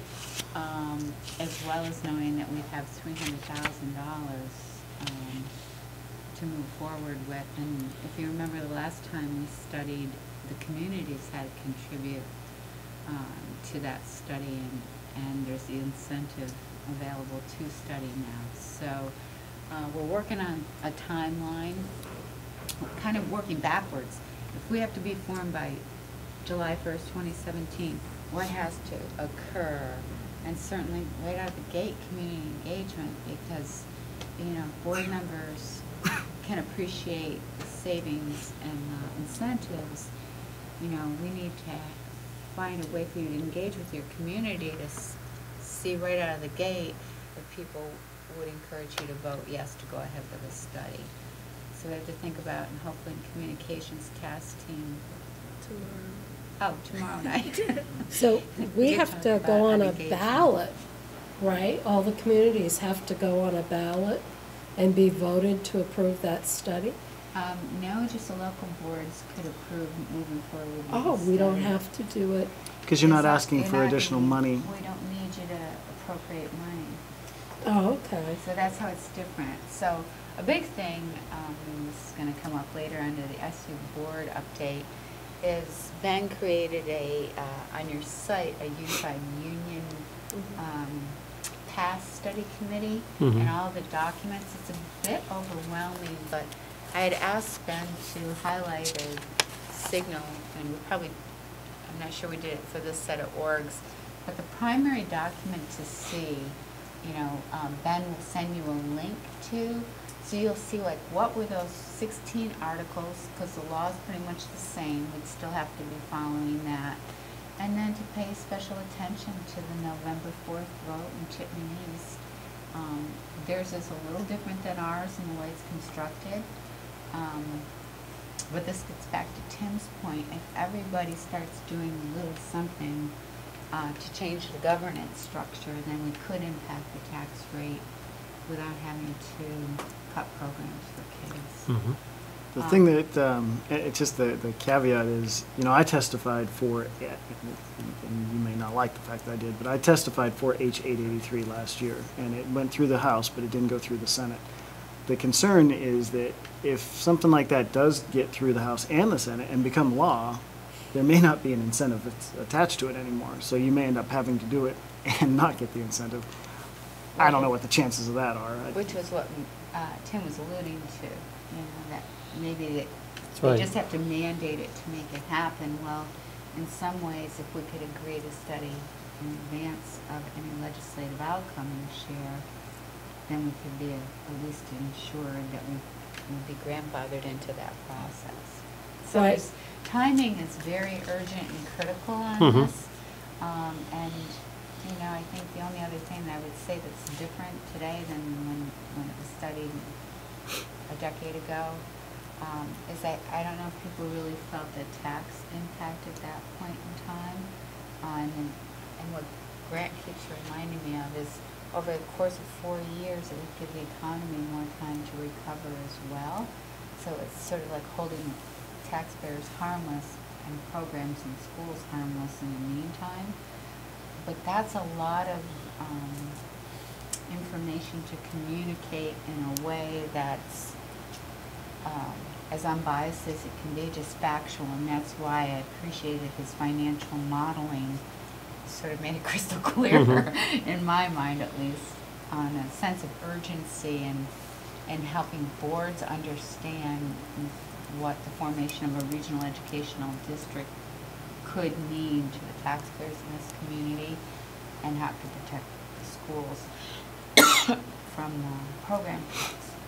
After going to the regional meeting and hearing everything that's going on, there's going to come a point where the state, I don't think, is going to have a choice on having to mandate and force us into situations. The funding, from talking to other districts, Grand Isle, their tax rate doubled. A guy with property, $6,000, he's paying $12,000. This year, I wrote it in my booklet, some of the districts are seeing a 60% increase in their taxes again. So I wrote that in my little notes to the side. So comparatively, Essex Junction, we're in better shape than a lot, but if a community member ever stands up and says, we want you to cut the budget and cut expenses and get our tax rate down, I think this is an example of how much we'd have to cut. We'd have to cut a lot of programs to save, even to me, a penny. That funding mechanism being set up the way it is doesn't leave you an incentive to cut programs. Right. So there's a lot of conversation that lies ahead on this topic, and I think the first step is becoming very knowledgeable about what those articles are, what the past history was, how things are different, and what, getting the word out about the impact of both the tax incentives and the $300,000 of grant money that would qualify. And when Grant asked the question, I think we're the only ones that qualify for both at this moment in time. Right. So, the incentives continue to somewhere away and something worthy of consideration, if nothing else, you know, to study is to learn more in Right. greater depth and to involve our community in it, and that's going to be crucial. I think the other big thing that's changed is I think Heart and Soul's had a huge impact on this community about how it can have conversation about the importance of education, and it's one of our prime values, and how to sustain our schools and our programs and without penalizing or feeling the hurt that Grant already explains, Right. excess spending caps and whatnot. So it's a big conversation, and I'll keep you posted with that date, and happy to answer any questions after you review that Right. site. And if you need anything printed, please, you know, just let Ben know. I'll be happy to print a copy and send if it's helpful for you. And as the chair of the SU, I did reach out to the town board, and the response was, you know, interested in having conversations, not necessarily, you know, saying for or against whatever, but interested at least in discussing several topics. If we could get a litmus test of them, because last time, if I recall, yes, they let it go to the ballot, but they didn't support themselves. Right, and that's And that's important. that's something to It's critically important, David, because if they're have learned not- from. Yeah, that's critically important that all our boards have really serious conversation about, is it worth the study? And if you can answer those questions as well as there's questions in the booklet that make you reflect on why you would enter a study of this nature. You know, I think we got to be solid out of the gate. Mark and I have, you know, continued to, Mark Andrews, Superintendent of Essex County, and I continue to think about ways to enhance our programs for all the kids of Essex, or all our kids. We try to think of it that way, and sometimes we trip over governance pieces and some of the barriers there. But we certainly think it's important that we start talking about with how it's in the best interest of the students to do that.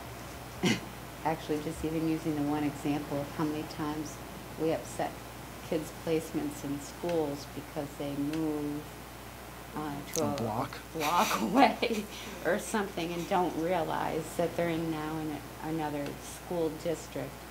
And so the amount of transitioning that happens, and you know, those are things that are kind of man-made boundaries that we could think about differently, and we wouldn't have to disrupt when there's movement within, you know, the community of Essex at least. Right.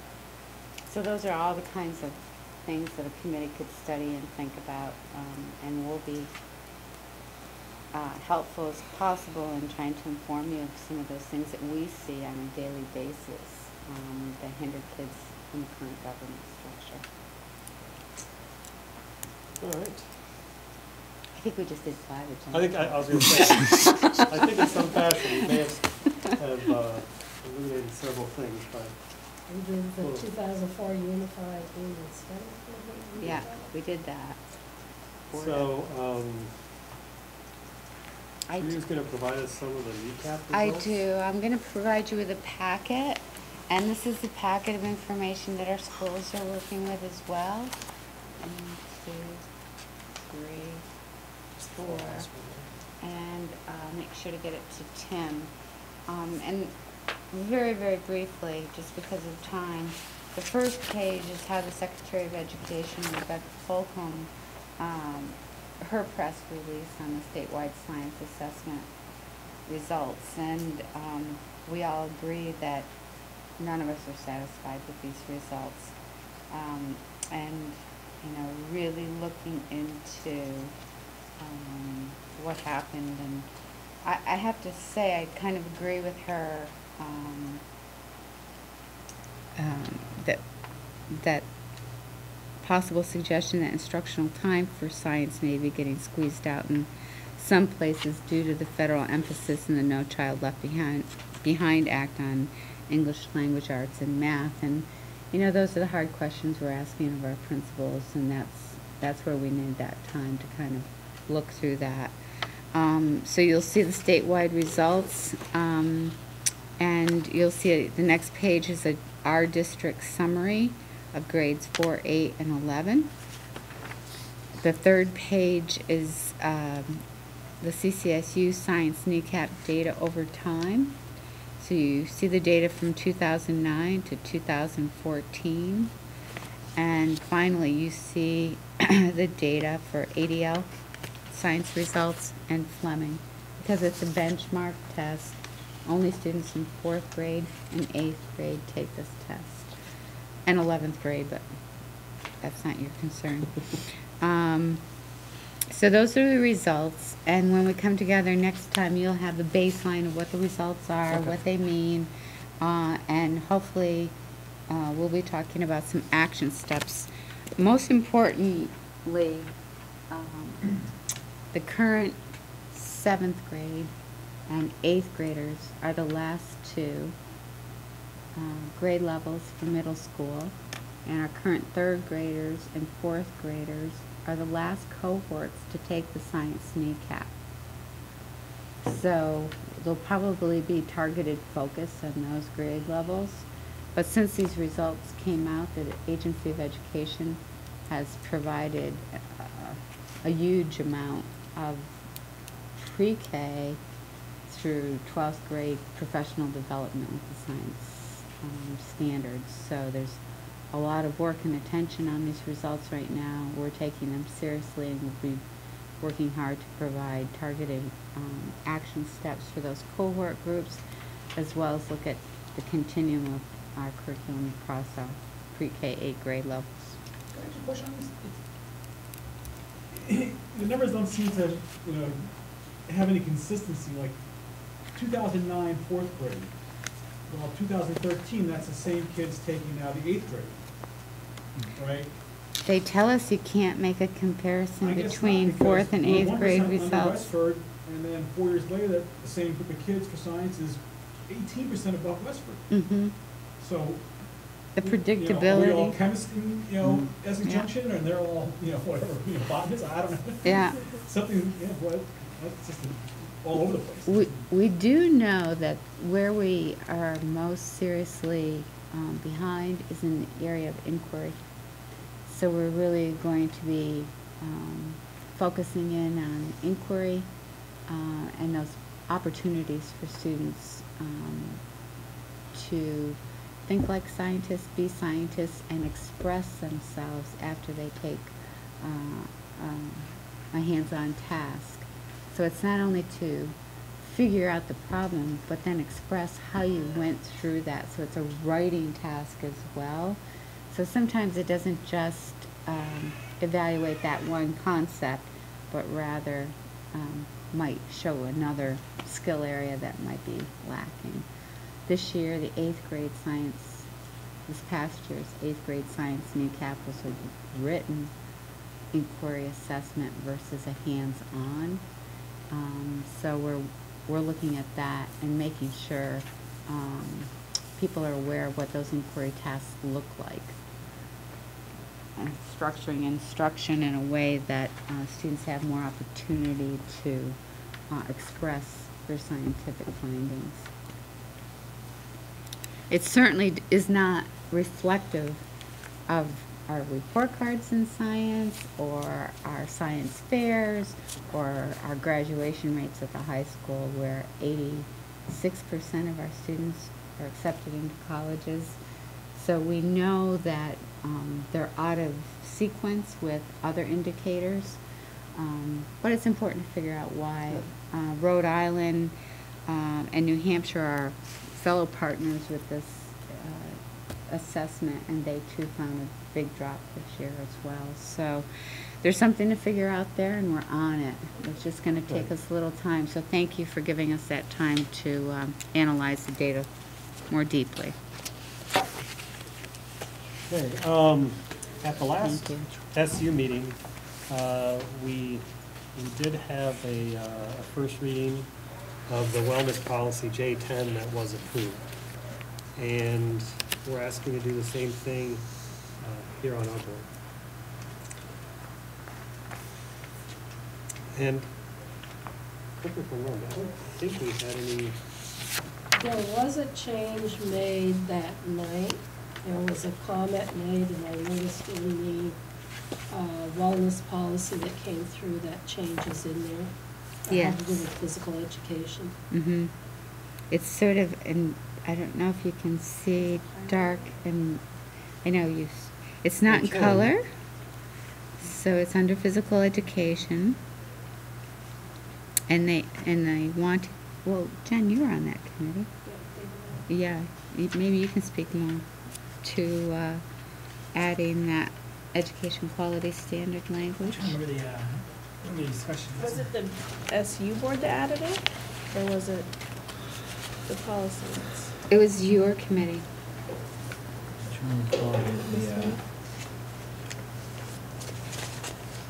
What the SU board did is you added CCSU schools shall adhere to the rules and standards set forth in the Vermont State Boards of Education, Yep. Vermont Quality Standards. Mhm. The SU board just crossed out as approved in April 2014 because it's up above under the second paragraph. Right. I mean, we took out the daily opportunities because that's the law, so. Right. So yeah, the SU made the recommendation to remove the as approved in April 2014. Yeah, it looked. That's what it was. Everything looked consistent with what we decided at CCSU level. Mm-hmm. And then the SU board asked us, or maybe it was the policy committee, to take the procedures, which I'll hand out a copy of, and to bring it to ELT, the leadership team. That was policy that directed that. So ELT Must have met been. last week, reviewed the policy and procedures, and we're taking input at this time. Each of the local boards will be reviewing it and taking input. And then, thank you for shifting the policy committee meeting to, I believe it's the 22nd of October, because the U46 board will be meeting that Monday. So when you meet again on that Wednesday, the 22nd, all three boards will have seen it, and ELT will have provided input. So we're moving it along with hopes that it'll be ready for second reading for the October 27th SU board meeting. So then we have an action item on it though, right? To approve it? To approve it as, It doesn't really need to be approved, but it does need any, if you have any feedback or suggestions or anything. because I don't have anything additional than what we had from the SU. Yeah, I questioned that as an action item because CCSU is the board that would adopt it. Adopt it, so we don't have to do the action Right. item like she said, but now's the night. If you got changes, further changes you want us to take back to CCSU level. No, I don't think so. I think there's been a lot of people working a long time on this, including the staff, the health, and the nurses and the teachers, and I think everyone's done a really good job collaborating, as well as community members, which we'll get into. So I think it is good like it is. I think we're good to go on it. Yep, that's what I think too. All right. Any further discussion on the study committee information on the unified union? I mean, you guys know where to go, and Yeah, the link just was need to put take up. some time to start digesting it. Helps to become familiar with that information. I Yeah. don't know if it's worth this suggestion or not, but I think there's so much information.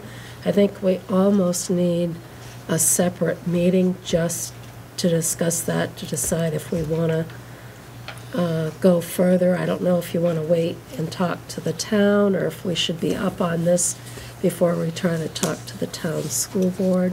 Marla, that same suggestion was made at Westford after their regular meeting. They said, we need a meeting just to talk about it. And it just so happens that November we don't have any scheduled local board meetings. So if you do want to schedule, my thinking was to schedule them together so the boards could talk together. But Mark Drappa made a good point that it's important that each community have its own time warned for engagement. Yeah.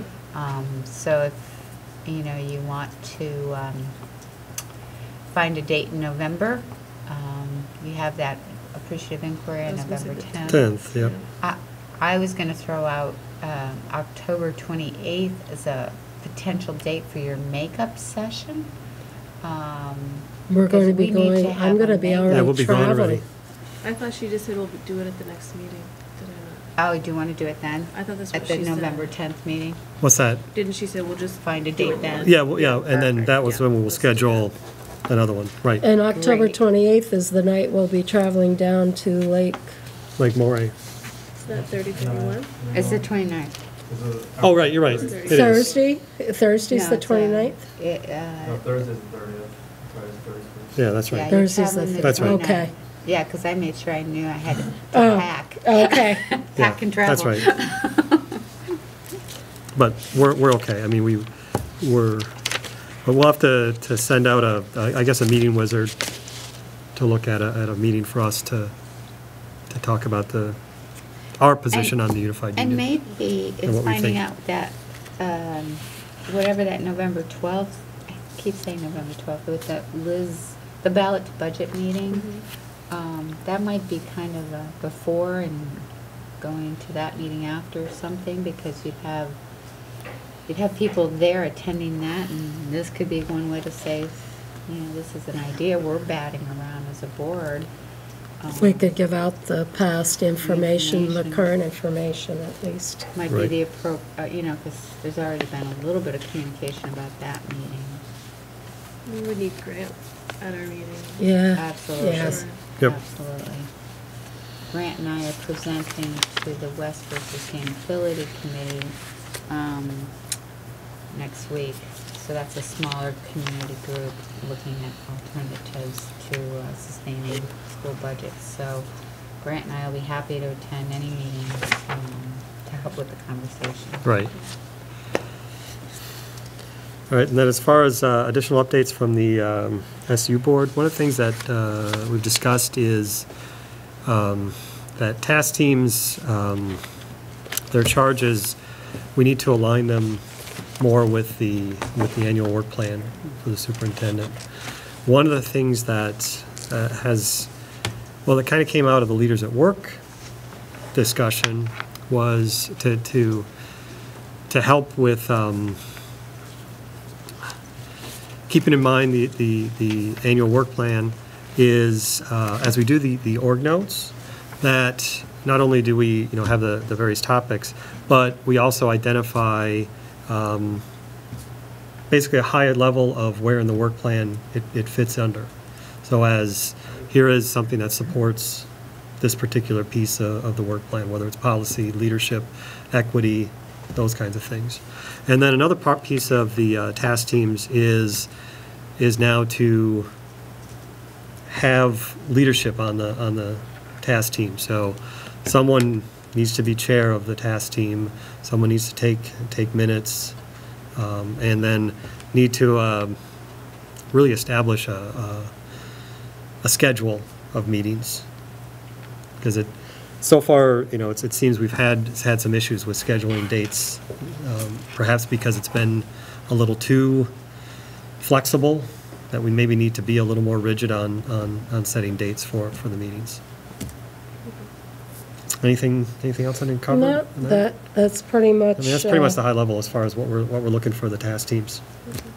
Okay. I think my question is, since we had a Leaders at Work meeting, I was trying to find if our clerk that night, the one that we nominated to be clerk, wasn't there, but we had Al taking the minutes at Leaders at Work. Where are we going to find the minutes to those committee meetings? We've actually, last week we created a new tab on if you go to the CCSU website, there's the option to click on the boards, like Prudential Committee and so on. Right under there now it says CCSU task teams. It's set up the same way, you click on it, and it has the tabs for agenda and minutes. So that's under the boards? Yep. Under on the private boards? side, or on the public side. It's the CCSUVP.org. CCSU website. Right. Boards, not the Not the private board that site, you but- have where your org notes are. So this would be Oh. publicly accessible to anybody who goes out on Oh, the okay. CCSU I was site. looking in the wrong place today then. It'll be listed on both, actually. It'll be on the private site as well, but it's also. Right, but I mean, for yeah. anyone to go visit. Yep. Okay. 'Cause we have to Jen, make you got a it public. question or Yeah, comment? I don't think we ever determined that we have to have both, at least one representative from each board there for sure to go ahead, because I know we've had meetings that didn't happen, so did you guys discuss that at all? We discussed at CCSU, we brought up whether we needed 2 people or not from each, and we said, no, if you Yeah. have 1 from each district, So it go has to be ahead. one, because we, okay. Yeah, if you at least But- have the one from each. I We was may in have to more- revisit that, or you're having problems getting people together on your policy? Policy's good. And we have our regular, our meetings are scheduled, so we know when Okay, they are. yeah. They just got There's only changed 2 because. per board. You know, so to have a quorum, you have to have 2. Yeah. So, you know, something that can work there. I guess. Yeah. You have 3, I'm not sure. Yeah. As long as we have one, we're good. I It's just gotta want be to make sure illegal that. standing at some place. Already, I can't imagine we're sitting here making that policy. But at each of the task teams, I mean, the flip side of it is, I mean, their decisions have to be actually then approved by The SU board. the SU board. Right, students for it, Right. So there's got to be somehow that works appropriately. The other piece that, the next bit was, in your orgs was the template for next year's calendar. 2015, 2016. Yeah, and this was basically just an opportunity to give some guidance from us, because at last year, when we got to the point of approving the calendar, there was just some questions of, well, when do we get to put any input here? I mean, are we just saying, yep, okay, this is okay, you know? Right. So we're being a little more proactive now, just to say, okay, is there any kind of guidance we would like to give to the folks that do spend a lot of time in putting together what the calendar looks like? The beginning of the school year is going to be thrown we're not going to be able to do that 3, 4, 5, so what are we going to do? Because that's such a nice transition for everybody. What can I do? Because Labor Labor Day Day. falls on. Labor Day falls on the 7th? As late as it Yeah, so can this be. year was- This year was as early as it's going to be.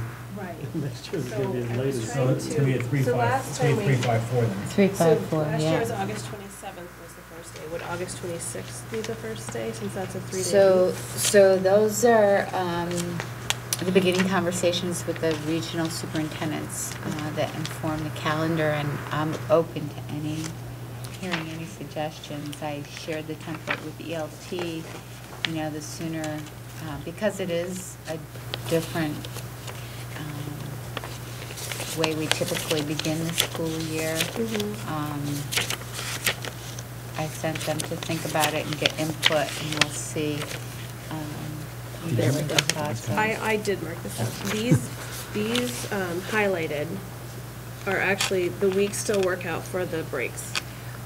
We do have an opportunity this year to possibly end on a Friday that year, since I know that was a huge. Right, piece that was of, Why another- are we coming back on a Monday? And I know there's snow days, but this, we could even end the 16 and have that 17 buffer, which is a Friday, which we'll probably get to, but we could possibly do that. Now, you're assuming 2 weeks off here. No, I was copying this calendar. Right, this year we have it, So, it goes, it is. because the way the calendar works out, It must be on the back of something else. this year, I don't know if necessarily you have to take 2 weeks off, because they had it 23rd here, normally we have the 23rd off, don't we? So, do you come just for Monday? So now, okay, well, do you come for just a Monday and Tuesday? So maybe you'd only take off Wednesday for the following week, and you save 2 days there to ensure that you get out. I do You know, think something it's like that. important that we end on a Friday. So that would be our recommendation, is to And Jen, if you, oh, excuse me. yes, is to make sure, I mean, to get the calendar and such that it does end on a Friday or the day before the Friday, but not on a Monday, is really the recommendation. Right, and I guess the concern, only other piece is that beginning transition, how we do that. If you want to hand me your I think copy, I'm going to a meeting tomorrow. I remember the other thing people wanted to see the school end on a Friday, which we know is impossible because of snow days, but and then the other thing, if you do end it on a Friday, you don't have kids on the calendar coming back at least the next Monday. If snow days are added, you're going to find some parents have made vacation plans already, and they're gone. So there's 6 of one and half a dozen of another. But how many So- parents have made vacation plans? I mean, is it a small percentage? Some leave, like I know when parents I've talked to, they make their Did you? plans right for the week right after. I don't know Wednesday. We used to always do that, but then we just, you know, we had to adjust. One of the suggestions I received from a teacher today was it possible to take off next year, October 12th, which would be Columbus Day, and have a long weekend where it'd be more aligned with state and With the national state. holidays, and then work on that, on the 16th, that Friday. So instead of having that time off on the 16th, to swap that day for Monday, which I thought might be a good suggestion because most places are kind of closed and celebrating a national holiday. You know, 16th of October. 16th of October we'd work, but we take off the 12th. Take off the 12th, so okay. It's still, you know, that week is broken up because of parent-teacher Right, we conferences still a have little those. bit. So you must have come across this before where the days didn't align for the 3, 4, 5, I would imagine. This is the first time. Is it? Okay, Mhm. so I really wonder what we're gonna do. One of the suggestions is to go. I think you should start sooner rather than later, because if you put the kids getting out of school too late, then there's gonna be an issue there. Yeah, Where you could start 1 week and have so many days and then have an extra day off, or have the teachers, what do you call that? Because really what we'd be doing is 3 days and then a full week, which is not. Right, because you have teachers' planning days, so they could, the superintendents could build it in where the kids go so many days 1 week, and then the next week they have a couple days off and the teachers do their planning days. Yeah, I just think the So- transition is so important and not to just throw it all Mhm. in there for everybody, so if there's a way to work it out. Thank you for your input. Well, the one thing I Really appreciate I heard it. done last year was the half days. We went from 3 to 6 half days last year with no explanation. You know, that's a day and a half lost. That's Right. almost 1% of our school calendar. If we tried to add 1.5 days to our school calendar, it would come at a steep cost and a lot of debate. Mm-hmm. We gave up 1% last year without even discussion. That's 1% of our school kids' class time we gave up without any explanation at all. I think we need it back. I think they have to target 3, and if they need more than 3, we need to understand why. So your suggestion is 3 3 half days. half And days those were typically for like max. testing and parent-teacher. Right. That's simply what it was. Last year there was 6. I never understood why it jumped up, and that's a lot of lost class time.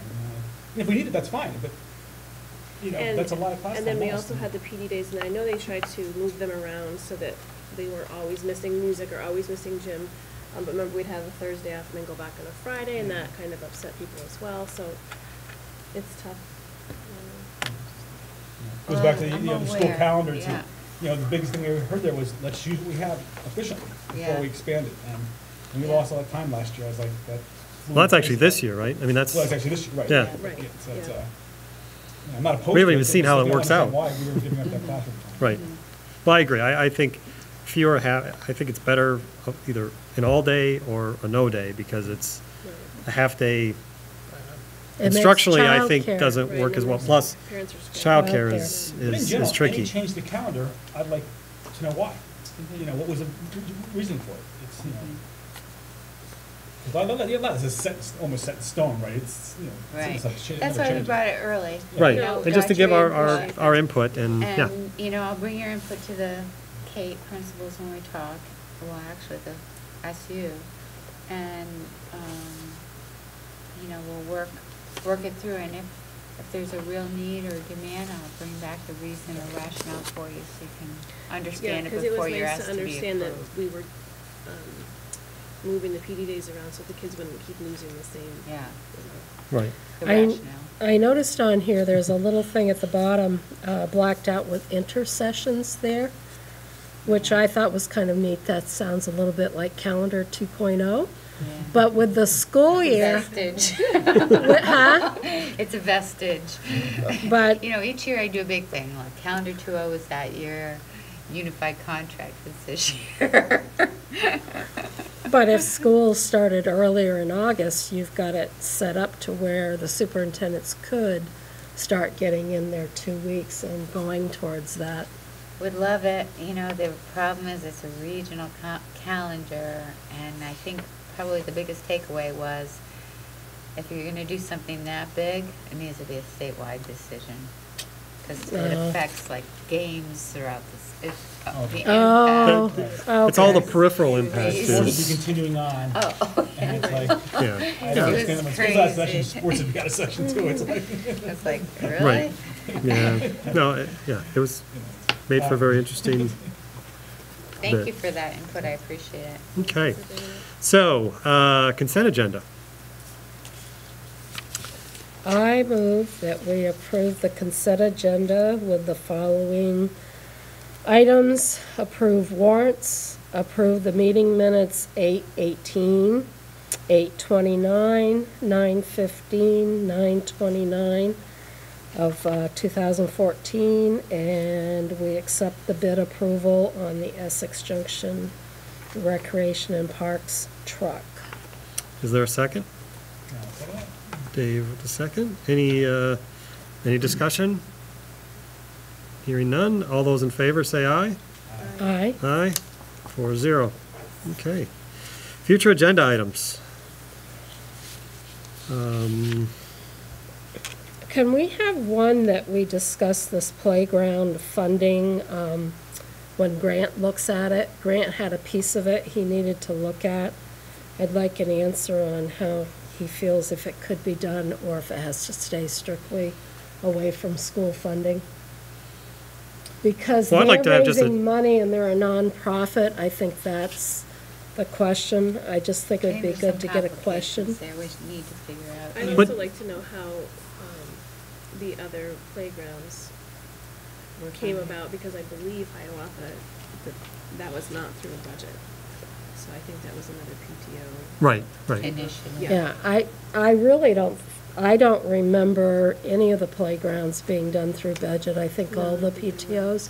So to me, it's not fair to do it for one if you're not doing it for Right, all. we always talk about equity across the board. no, but as you pointed out, you know, and then that's why we should have this as a future agenda item rather Yeah. than going on. But you know, would be a special playground, and it would be a community playground. It would no longer be a school playground, and so therefore maybe you do get EGRP or PC or Right. somebody to chip in a little bit because it will benefit more than just the school. Yeah. Right? So it's a special circumstance. But I just think- agree I just- if it's in the past been done by PTO. EGRP is using Fleming and they're using Hiawatha as well. I mean, I think that brought up a lot more questions. Right. because Oh, I right, think it's right. Right, conversation. but I think it's definitely a discussion topic for us to have as a specific agenda item and something that we have a So little more let's- focus on. I mean, in other words, it's not just everybody, So let's add it then before we talk budget, so that would be good at the next one. yeah, And our next meeting is not until December, right? not till December. The other thing I'd like to discuss under playground funding is not to get involved with the design of it, but I hate to see that kind of money put into a playground if we have to make some changes structurally to Summit Street. You raised it back when I got on the board, you were questioning, why were we doing this? You know, is everything they're doing gonna be movable if we need to modernize or update? Or let's increase the say amount we of space decide available. not to go forward with Summit and we add on somewhere else. I mean, there's a whole nother piece. I hate to That's part of take the up discussion. Do PTO. you accept responsibility to keep it? Is anybody attending their meeting? Tomorrow, Tomorrow? 6:30, communications, I can't. For, well, I mean, sure, you- Tim will be there. That's why I can't be there too. Tim will be there, I'm assuming. It also, to me, raised questions about the weather that we have here. What happens when it snows? Because they can't be using certain aspects of that so I have a lot more questions, I feel like, than answers, so maybe. Well, I and can some of that talk may with be him about available budget. in what was done in Middlebury as far as how they handle those things. I mean, that's, they've had their natural playground for close to 10 years now, I think. Yeah. Because I went to the original meetings that, when we first had the discussion about the natural playground here. So I think the natural playground, there's questions that I think we need to resolve before budget or before we delve into the budget thing. So Grant might have to get those answers to us because we don't have an official meeting until December, so Grant might have to get us the answers in some notes as to Right. where he stands on funding a piece or the history of the other playgrounds and how they were funded. And so he can reach out to us with Michelle, little thanks. memos to, as information becomes available. Or we can do it all at that meeting. Right. And have it in your orgs, so it's all Mhm. in Right. one place. Yeah. And then you want an update on growing Essex for your budget? Yes. Right, a Yes. discussion then. A Right. discussion. But A discussion on that yeah, because- What's our 2015-16 budget gonna look like with that? Yeah. Right. Science and ACAP, maybe. Definitely the science kneecap.